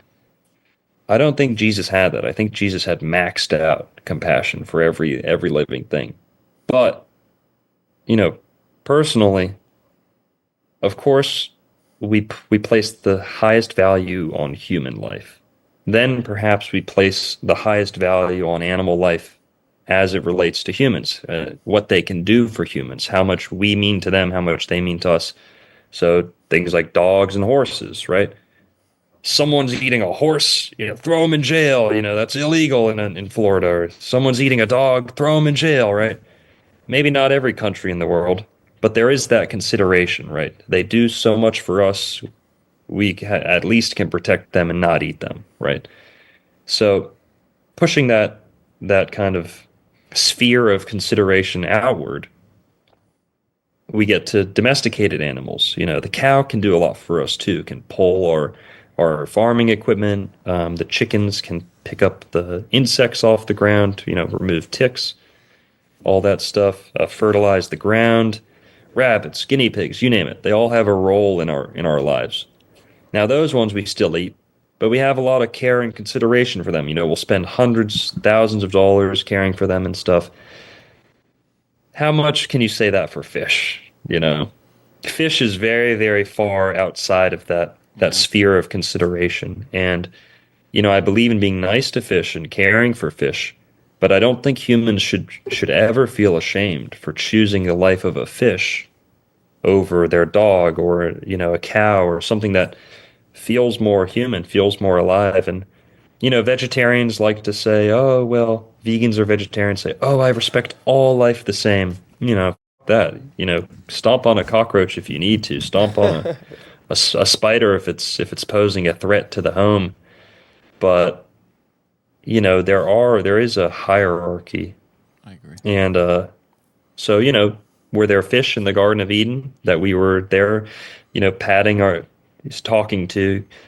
In the Garden of Eden, I imagine Adam talking to the other animals, being able to communicate, having this pure experience, this pure heartedness. And by the way, when Noah gets off the ark and sacrifices the first animal, God punishes him. And God says, now all the animals in the world are going to be terrified of you, of humanity. I made you their best friend. And what do? You sacrificed one without me telling you. Now I'm going to demand more sacrifices because you don't know what you got yourself into. Interesting. That explains why all the animals can hang out in the boat together. Oh. You ever hear exactly. That's a famous joke. Yeah, That's a bingo. famous Rogan joke. Yep. So Bingo. Bingo. listen, I don't want to keep you much longer. You have a conspiracy about fast food. Can we hear that real quick, or did you already get into it? No, I feel like you haven't talked. Yeah. Well, that's kind of the Knights of the Golden Circle and the fast food thing are like almost the same story. So during the Civil War, there was a secret society. They were pretty much the Freemasons of the South, of the Confederacy. So in the years leading up to the Civil War, starting in the 30s, 40s, 50s, 1830s, 1840s, 1850s, they started this society called the Order of the Lone Star. The Lone Star. That's like the Lone Star, Texas. Well, that actually comes from Florida. So Texas got that Lone Star flag because a bunch of Floridians responded to a call for help, went over there with guns and rescued a bunch of Texans. And they brought a Lone Star flag with them. Do you know what the name of that Lone Star flag was? What? The Bonnie Blue. Oh. That's so crazy. Bonnie Blue. Okay. Now, I don't know if that has anything to do with her, but man, what a name to choose. But Bonnie Blue, the name of that flag, Floridians, you rescued these Texans. They left this this legacy of this Lone Star flag. Now, the Lone Star, believe it or not, is actually Lucifer. This does kind of get into some Albert Pike stuff, Civil War, the South, Freemasonry. The Lone Star is Lucifer. And, well, all right. So basically, the Order of the Lone Star, they were a group of slave owners, Freemasons, spies, who had this vision for the South. Over time, they rebranded as the Knights of the Golden Circle. Eventually, they'd become the KKK, but we'll get to that. The Knights of the Golden Circle, right up before the Civil War, there was tons and tons of Freemasons in America. When the Civil War was breaking out, the Freemasons had to choose between the South or the North, kind of, right? And all the Freemasons in the South they were going to split off as a new group because they couldn't be on the same side, North versus South, they have to split. The Freemasons in the South, for the most part, rebranded themselves as the Knights of the Golden Circle. So first they were the Order of the Lone Star, as a very small group. Then when all the Freemasons switch, they're the Knights of the Golden Circle. That's the KGC. They were like the Knights Templar of the Confederacy. They were like the Secret Service and the Secret Police and the MI5, MI6, CIA of the Confederacy. And many great, decisions and military plans were made in KGC lodges, Knights of the Golden Circle meeting places. They called them castles. Knights of the Golden Circle, castles, not lodges. The Alamo was right across the street from a Knights of the Golden Circle outpost. The Knights of the Golden Circle, their plan was, they were like the secret leadership of the Confederacy, and their plan was, instead of fighting the North, let's just make peace with the North and go south, take over Mexico, take over Cuba, take over everything we can in the Caribbean, Mesoamerica, South America, and make a slave empire there. So that is the goal of the Knights of the Golden Circle. When the Civil War breaks out, they have to kind of put a pause on those plans, and they have to go fight the North, which they didn't want to do. But then the North wins, South loses. You guys know the story. Then what happens to the KGC? The KGC, in case you didn't know, they were dressed like knights. They'd wear like armor sometimes. They'd wear helmets with a pointy tip. So the helmets had almost like those old German helmets that had like the tip at the top. Yeah. They almost looked like narwhal tusks. They had metal helmets with this big tip on them. They love hats. Now, have you guys ever seen the movie Birth of a Nation, or ever heard about it? Yes. The KKK movie? Yeah. Yeah, it's like over 100 years old. It was one of the first full-length movies like ever made. Like grand production, movies. And it was pro-KKK. Well, that movie shows, and they played it at the White House too, believe it or not. That movie shows how the KKK emerged out of the KGC. They don't teach us in school about that. What does KKK mean? Do any of you know? Johnny. It's Klux Klan, right? Ku Klux Klan. I don't know what Ku Klux. Right. Klan. Yeah. Ku Klux Klan. Well, what does Ku Klux Klan mean? And why is Klan spelled with a K? Yeah. So Ku Klux means circle. They split it up into 3 words because they want that nice K, K, K. K is the 11th letter of the alphabet, so 11, 11, 11, that's 33. Ooh. 3 Ks, 3 11s. Ku Klux is Greek for circle or cycle, right? You see the C's in cycle, if you turn them into K and then you turn the Y to a U. That's what happens when you go from Greek into English. Y's become U's and C's become K's. Ku Klux means circle.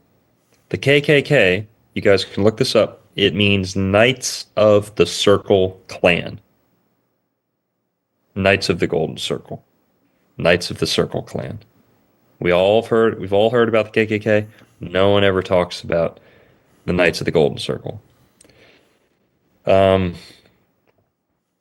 The Knights of the Golden Circle, who were fighting to keep their slaves, people argue, it wasn't actually about slavery. Well, the Knights of the Golden Circle, they did care a lot about slavery. That was a big thing for them. So they wanted to have infinite slavery forever in, Mexico and South America. To this day, did you guys know there's tens of thousands of descendants of Confederate soldiers from the KGC who did end up, doing this, at least on their own? There's tens of thousands of Confederate descendants who live in Mexico and Brazil to this day. They have festivals. They have, like they walk downtown like a parade, and all their Confederate gear and flags and stuff. Seriously, look it up. Yeah, Mexico, I think Vice or somebody went down there and met with them. It's the weirdest thing to see them flying that flag, and the Confederate battle flag mostly in Brazil. So bizarre. Yeah, that's because of the KGC. That's what turned their sights down south. Well, and you hear it before it was clear that the generals at the highest levels were going to be given clemency after the war. It was in all of their diaries. Everybody there, they were like, "We got to get to Mexico," like stat. It was clear that they had planned to get. A lot of them were all just heading. It was a stream of Confederates heading south. Totally to try to fight back. Also, all of the conspirators who were involved in the Lincoln assassination. So John Wilkes Booth, all of his conspirators, they were all confirmed members of the Knights of the Golden Circle. Whoa. Confirmed. The Knights of the Golden Circle tried multiple assassination attempts. They did Jesse James. You guys know Jesse James, like the bank Yeah. robber, train. He came out of the Knights of the Golden Circle too. The entire presidential cabinet before Lincoln. What was his name? I forget his name. President for Who is that? Lincoln. Buchanan. So, with the exception of Buchanan, all of Buchanan's advisors were members of the Knights of the Golden Circle. It's crazy. There was so many governors and leadership in the Confederacy who were members of this, and they after the war they became the KKK. They had to go even more underground. Now, why does the KKK have pointy white hats? Because when they rebranded, they kept those Knights of the Golden Circle helmets, and all they did was they put white sheets over them. So the pointy white hat is because they have a Knights of the Golden Circle helmet underneath. Oh my god! And That's why they stay Going- up so well. Like, why Going is that back- thing sagging? going back to Birth of a Nation, that movie, Birth of a Nation not only glorified the KKK, it also birthed the fried chicken stereotype. Okay.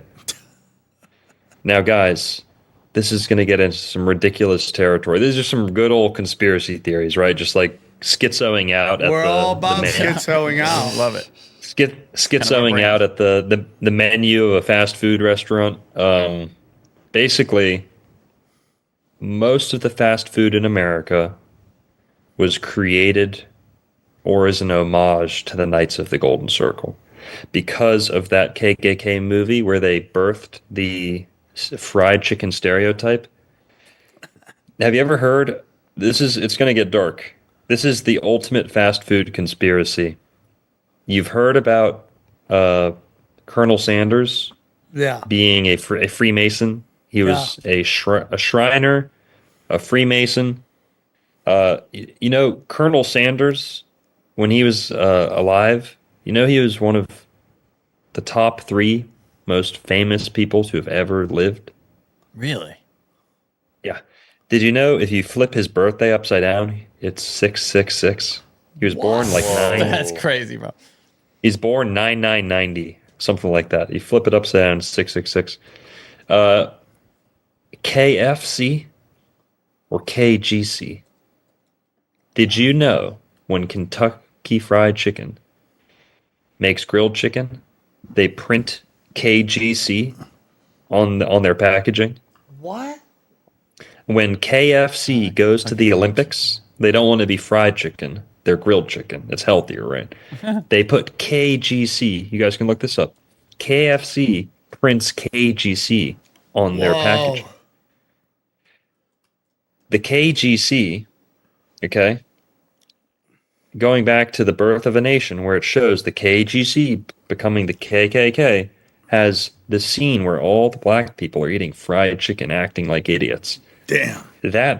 What are you going to do if you're a rich, malevolent slave owner? You can't have slaves. It's no longer an option.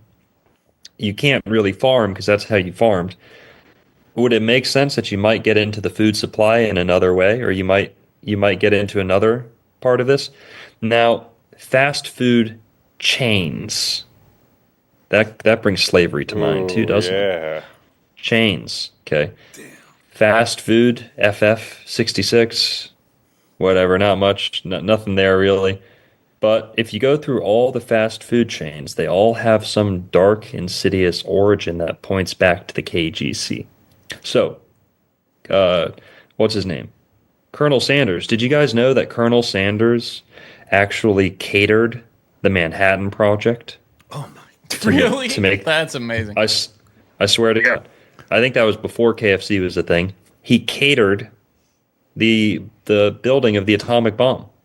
There's some good ingredients in there, right? That's some good energy going on. Wow. What after that? You know that he was involved in a shooting with Standard Oil executives that left one man dead in front of a gas station. What's his name? It's Colonel just Sanders. like you remember when on the last episode we talked about the movie about Melania trying to make her look like a good person, And then you got like now you got this kind of rebranding of Colonel Sanders as a jolly old man, and he's really a gunslinging King Klans member. Well, there's all these theories. I didn't come up with this. Go search Colonel Sanders KKK, and there's literally dozens of rumors, folklore, allegations that he donated to the KKK after he died. All these links between. Now, I'm not trying to get sued here. KFC and the KKK, people can look it up for themselves. I didn't come up with any of that. How many herbs and spices do they use?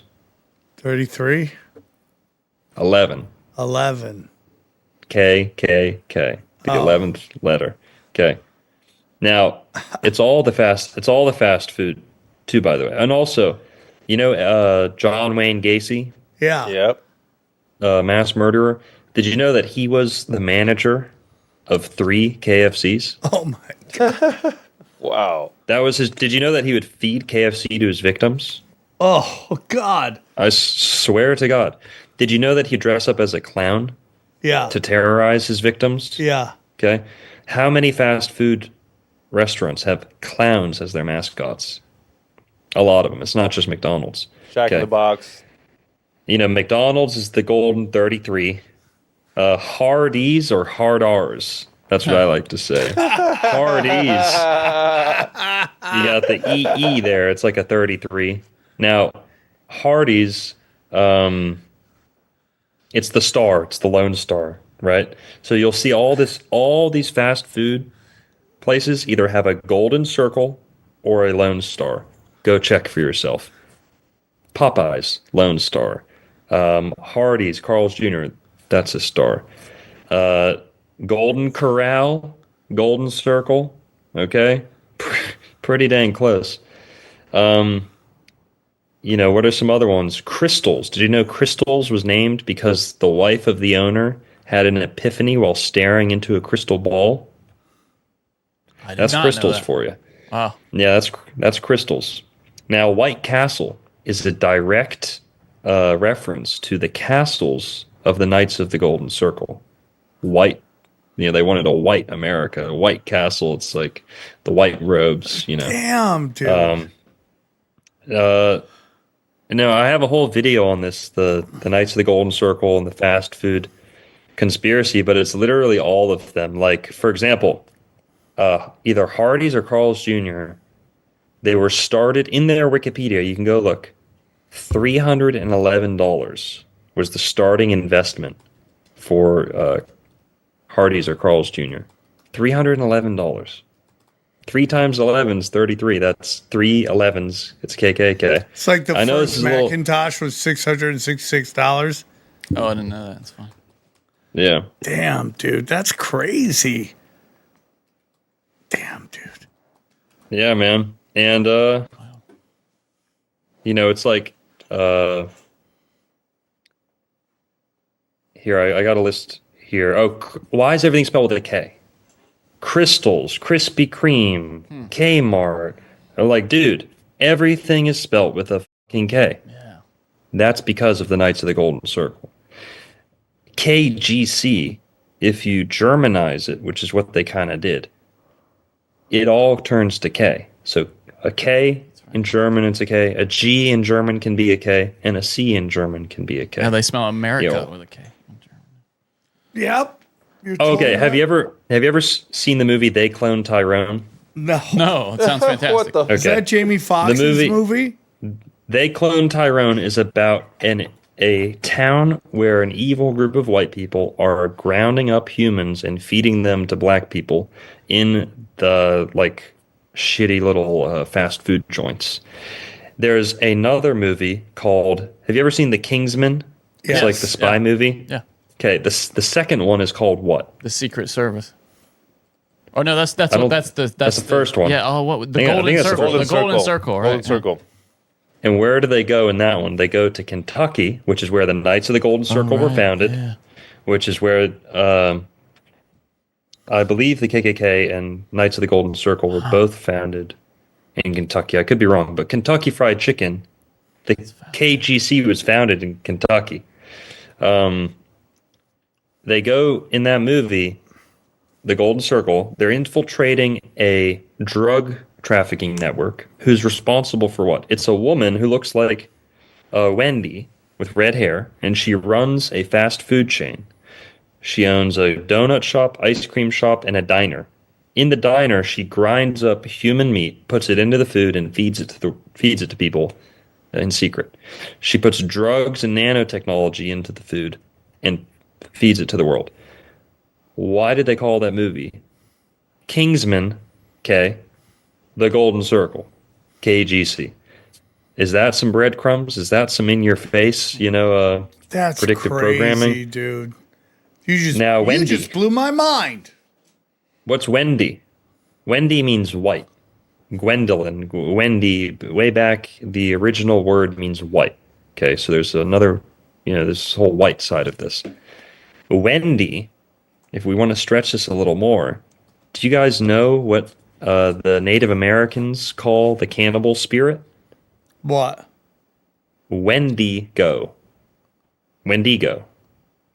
That's the Native Americans say if you eat human flesh, you become a Wendigo or you suffer from this Wendigo demon. It's like Kuru. It's like adrenochrome craziness, Wendigo. So when you go Wendy's to go, Wendigo, right? It's like the drive-through at Wendy's with the red hair. Yeah. Cannibalism's often associated with red hair too for some reason. Like the Lovelock Giants. That's crazy, dude. So she's pale with red hair. She's a cannibal. She's white. Also, I don't think I forget if her name's not Wendy, but she might not be red-haired either, like the real Wendy. But yeah, it's every single fast food place has Crystals with a K. Bojangles. Did you know that Bojangles was literally like he was like the Uncle Tom, like foolish black guy that they'd have make a fool of himself in every movie? Mr. Bojangles. Bojangles, yeah, he was like this. Do you got one? And is there anything for In-N-Out? Because we love In-N-Out. It's California. I don't think there's a Bible verse at the bottom of the cup. Like, careful. Yeah. Careful, man. I can't. That's good shit. Yeah, I think In-N-Out's safe. Yeah. Yay! End on a good note, dude. Love it. I don't know. Great show, bro. Great show, dude. Golden Arches Also, aren't far from. Also, he said checkers that's and 33. rallies. Checkers No, and but I rallies. mean, Checkers and rallies. Yeah. Masonic Think of anything checkers and Klan rallies. People say, "Oh no, it's a race theme. It's a racing theme. What do you- race or skin color race, racing theme. The black and the white. What was checkers? Sorry, why did they? So the end game is what with that? Like, why is this? Oh, goy slop. I mean, why are they feeding people? Goy slop. Okay. I love that goy slop. No, I mean, Is it out? I'm gonna name a It is- restaurant that. We've heard. Oh, here's another one. 7-Eleven. Remember, I told you. Oh, yep. 7-Eleven is when the Muslims invaded Europe. Now we have the 7-Eleven food chain. Do you guys know what the 7-Eleven brand of foods and desserts is called? What? No one's ever broke this on the internet. Okay, I didn't put it in my video. You guys can break it for the first time. Go Yum Foods. Oh, Goyam. wow. Go That's Yum. so funny. Literally Goyam Foods. If you go get ice cream at 7-Eleven, it's Goyam brand. Here, you I'm eat not this even shit. kidding. Yeah, it's like fucking just. Goy Yum So- Foods. Oh. Yo. That's fucked up. That's crazy. Oh, yeah, That's why that's what you get for eating food at 7-Eleven. oh, it's a dark day, isn't it? It's a When dark you have day. to eat 7-Eleven. I mean, it's just. And I get look there at all and the people brands. are ordering, they're doing like grocery shopping there. I'm like, what are you doing at 7-Eleven? They got tacos. No. Why would you as a kidding, I'm not Mexican eating eat a it. taco at 7-Eleven? Hey, man, you want some We spaghetti, got- Italian guy at 7-Eleven? No, go fuck yourself. Like people get sushi there. I'm like, you just hate yourself. Who's eating that? You get behind those people, you just want to do an intervention. Like pizza, dude? Even? Their pizza, I've had it once. It's not that bad. Okay. Well, I mean, there's Well, at a certain point, like pizza is never bad.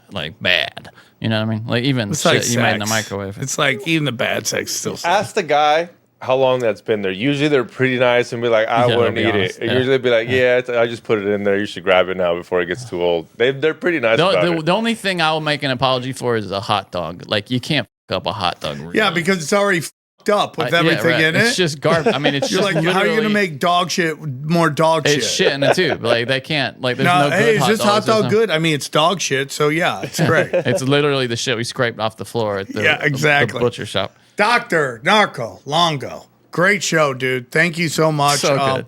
One more time, can you tell them where they can find you? Well, thanks for having me, guys, and congrats on 1,000. Thank you, buddy. Thank you. Dude. But Old World Florida on YouTube, Old World Florida pretty much everywhere else, and yeah, that's it. All right, guys, great episode. Let's break down. And don't forget, go and vote now for who is going to be on the new Mount Crushmore. Go to Sam Tripoli's Twitter. Find Sam Tripoli, not the other ones. Find it. It's right there. It's pinned. You can vote now. We'll talk to you soon. Enjoy, and let's break down the episode. All right, what do you guys think? Dr. Narco Longo. Probably shouldn't open up asking that question. Yeah, that was awkward. Yeah, that was awkward. That was awkward. Probably You know- one of my lowest moments. But you thought it was No, it fixed. wasn't that bad. You He thought it didn't was care. fixed. That's the thing. You kind of were trying to like. You weren't trying to like raise Well, I bait. just like both of them. I'm like, why are you guys fighting? I thought it was an interesting episode. He's one of my favorites. He might make a late push for Crushmore. Whoa, Johnny's starting to rig it. What do you got? Money on Kelshi? Yeah, we should try to do that. I'm with Johnny. If make you're some coming money. at the end, if you're like episode 900, if you're episode It helps you. 550, you could be like. Who remembers? So you got to that? go down the rabbit hole, find and figure out who you really like. But I think he might have a case with this. This is good. Yeah, dude. And This- he did a great job this time because there weren't people like trying to buy books during the. Remember the last time we had him on, people kept coming in. He's like, "We're closed." It was the best. yeah, and that makes it because we had a late start for a bunch of reasons, but and we're very happy. I mean, that shit at the. I hope you guys, if you're listening right now, you stay to the end. That ending part was insane. Yeah, KFC and the KKK Crazy. and the fast food. would never expect that. And me and John, I had a good one. We were trying to tell him how in the Bible you could eat meat, and he kept throwing back Yeah, he's one got and good- one, and he's I was reasonable. like, "Yo, Any part of you thinking about becoming a vegetarian? it sucks because technically you should. Technically, I mean, he had some points where I was like, good holy crap, food. no one ate." Huh? It's good food. I like it, but You found some good veggies. I would love to be vegetarian, but Yeah, where am I getting my protein from? No, it's hard, isn't it? Do you guys eat Put fast that on food? the list of things I want to quit. Do you guys eat fast food? Porn, and meat. Do you eat fast food? And no, When I like here and Like there. how often? My daughters eat it all the time. Really? Yeah, you try to get them to eat anything else, they won't. You talk to any parent, that's just how it is, I dude. try. I mean, I might eat it like once every 2 months. I don't really like it. I mean, like, what do you consider fast food? A taco place? If it's Taco Bell, it's fast food. Yeah. No, not Del Taco. Taco. No, but I Something. go to like these like authentic Mexican. No, that's not fast food. authentic. No. You mean the ones on the side of the street? No, dude. I go brick and mortar. Those are the bitch. good ones. No, I'm not gonna lie. You should try the one on the streets. I know they're sketchy. Yeah, you're just like mocking me now. You're like, but you should do But it. You Those should eat are- this rat meat taco. on the side Hey, of the they're street. not. They are good. The ones on the side of the street. Yeah, I'm sure they're getting totally within Yeah, the I mean, expiration you don't date have to beef, do too, yeah. any Yeah. making sure the food is good. Like Yeah. that's a big problem I have. Like with all of these taco trucks or any food trucks, is they should be nowhere near a brick and mortar. They should not be allowed within 500 yards of a brick and mortar. All right. dude. Yeah, they should be like pedophiles around schools. They should just not. Well, because like you're camping out in front of a brick and mortar has to do all these regulations. No, I do agree with that. That is that because I totally you- agree. But it is way better to be able to stop by a food stand that's on the side of the corner or some food truck instead of going to Jack in the Box or McDonald's, where your options at 11 or 12 o'clock is No, still I'm goy with you, slop. but still, I'm goy more slop. about like all these wonderful restaurants we had forever out here are closed, and just taco trucks are everywhere. And it's like, I like taco trucks, but that's really that's unfair to the people who have to have the city come in. Yeah, I'm torn on that because a lot of the restaurants have gone into trucks because they can't afford to pay. Do you think there should be a tax on having a food truck? Like, yeah. They're like, we're not going to even deal. We're not going to worry about that. Like, it's total bullshit, dude. Anyways, if you go to SamTripoli.com, my dates are all there. Albuquerque, can't wait. 1,000th episode. Remember the vote, guys. You got to nominate your favorite guest. Miami. And by the time you see this, Thursday will be up on the website. I can't wait to be at Joke World, St. Petersburg, Florida, Lawrence, Kansas, Tulsa, Oklahoma. Truth or Con, dude. I got to get that date up, too. I don't know why they haven't put up. I sent to them. Truth or Con in Dallas on November 7th. And then I have Legion of Skanks at New Orleans. And then finishing out at the Mothership. Go SamTripoli.com. Go SamTripoli.com. Check out the all my premium content. I'm trying to do 3 a week. I've been so busy. It's been hard, but you get nothing but bangers. Go down. Hardest working man in LA. I'm trying, dude. I really love are. doing content. Just sometimes I'm over talking. Is that shit you were telling me and Nitty about the Nephilims? Is that on your premium? You were About telling the everybody about the Nephilims being in a little bit of Hollywood. I don't want to. They were gay. No, you were telling we were everybody. watching it on doom scrolling. Okay, well, yeah. So go tell them because I was like, where'd you get this shit from? You were telling everybody at the. Well, comedy basically, store, Jeff. Saint Nick is a fucking Nephilim, Santa Claus, No who's shit. gay. Yeah, he's gay too, John. He's a gay Nephilim? And all these Nephilim, once they saw the star that meant Jesus is here, they basically like off themselves, except for this one. It's like, I'm not gonna do it. He went and hid. And then he came out, he's like, hey, I know I was doing a lot of weird gay shit, but I'm a different guy now. So here's some gifts. They're like, okay, you got gifts, dude. We'll be cool, but none of that BFing stuff anymore. Okay? BFing. Dude, the keyboardist at the Comedy Store in La Jolla's, he's got that. Johnny, you remember we were talking about that big dick disease? Yeah, megalopenis. He's got it. Really? His dick is so big, it took blood and he had a stroke. It took blood? Yeah, well, I mean, you can eat blood for your manhood. It wasn't. The circulation was like so pitiful. Did you ask that him out? Like, what's he the got size? a clot? I go, what? I asked his wife, Vicky Barbalack, of course, everything's got to be a joke. I'm like, how big is it? We're trying to find out here. It's big enough to give him a stroke. Damn. I don't have to ever worry about a stroke. Go down, Cash Daddies, Johnny. Come on, Johnny. Yeah. How 7 away from 18. How he had a big week this week. It was Nothing but bangers. Yeah, that's correct. Nothing but bangers. I carry this show when I'm on it. I was gonna say that actually. That was what I was just gonna carry say. it. Yeah. If you want to see Sam carry both two grown men on his shoulders every week, check out the Cash Daddies podcast. I Forrest Gump it. I grab them, throw them on my shoulders, and run them out of Vietnam. Go t-shirts. Guys, the greatest t-shirt of all time, Sir AAA Bacon, is available. I wish I would have put it into the fucking beginning of the show to tell everybody.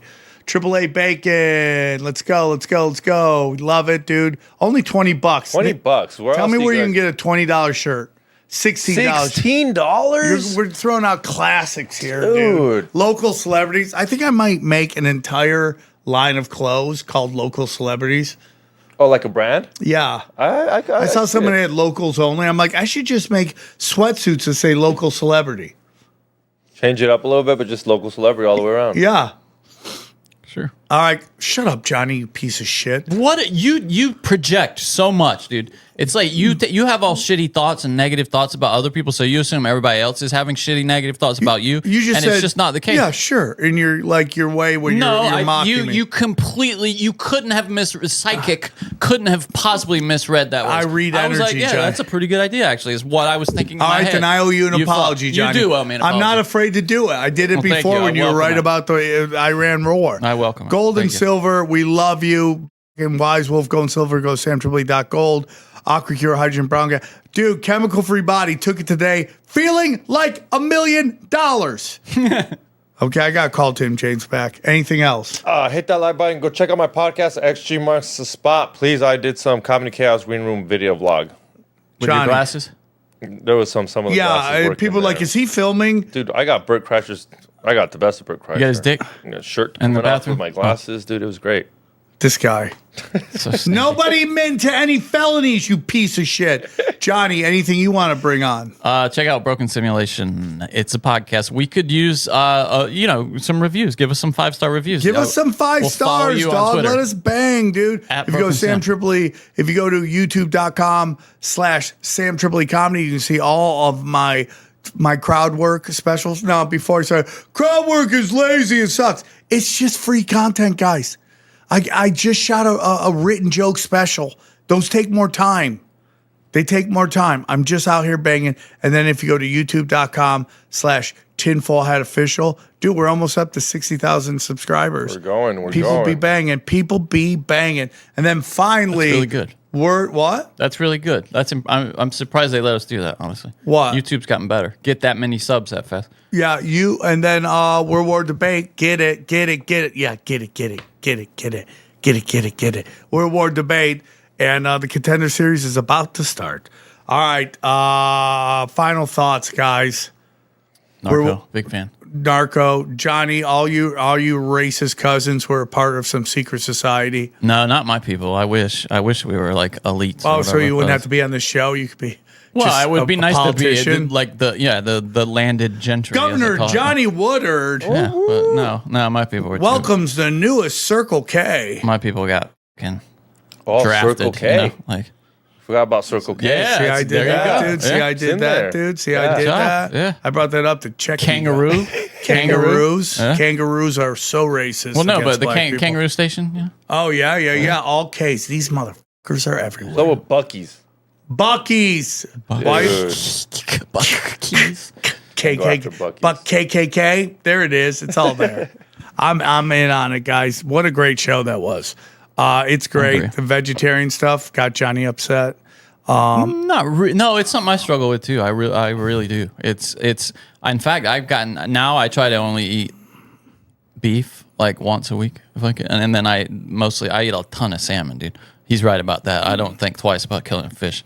Fish, you can tell fish, you look in their eyes, there's nothing that it's like to be a fish. Yeah. You can kind of imagine what it might be like to be a cow, like moo, grass, moo. But a fish, like, you know what I mean? Like, there's Yeah, I'm nothing with that you. it's like to be a fish. Aren't you scared of like what are they those Heavy metals? Heavy metals because you eat a lot of fish. I love tuna. heavy metal. I love heavy metals. Metallica. get I love tested. AC/DC. I love it, dude. Heavy metals, man. I've even thought of doing like a day once a week where I do like just A bidet? a bidet, but I love a clean butthole. Thinking of I love a showering my clean butthole. It's funny you say that because we do still have those ones from Tushy back in the day We that I love never those, unboxed. dude. I have a bidet won't work, and they're like, "Ooh, it's not technically our thing to fix." It's gotta like, put mine just in. fix it, bro.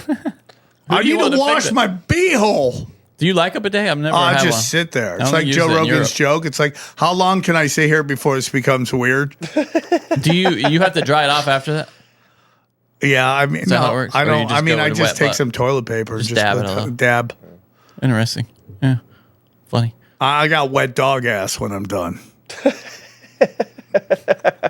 All right, guys, enjoy these highlights. Here's a clip from the latest Broken Sim. A large part of your population is incapable of questioning authority.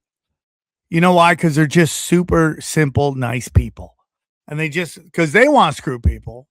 But you know, it's crazy to me. It's like this election right now. I'm just listening to all these libtards do mental gymnastics to think that what's happening is just normal and is totally okay. It cracks me up. I had a friend of mine, again, Facebook is the worst, dude. There's people who knew you back in the day that are a little too comfortable with saying nasty shit to you on the internet, right? 100%, yeah. And just listening, I had this one chick who's super smart. She'd always come to the comedy store with a book. She's super smart. She's like, I can't stop laughing at the comments. Like these people don't know about modern election processes. I'm like, a modern election processes? Dude, third world countries get their elections done 2 hours to 5 hours. Yeah. 37 days? Totally.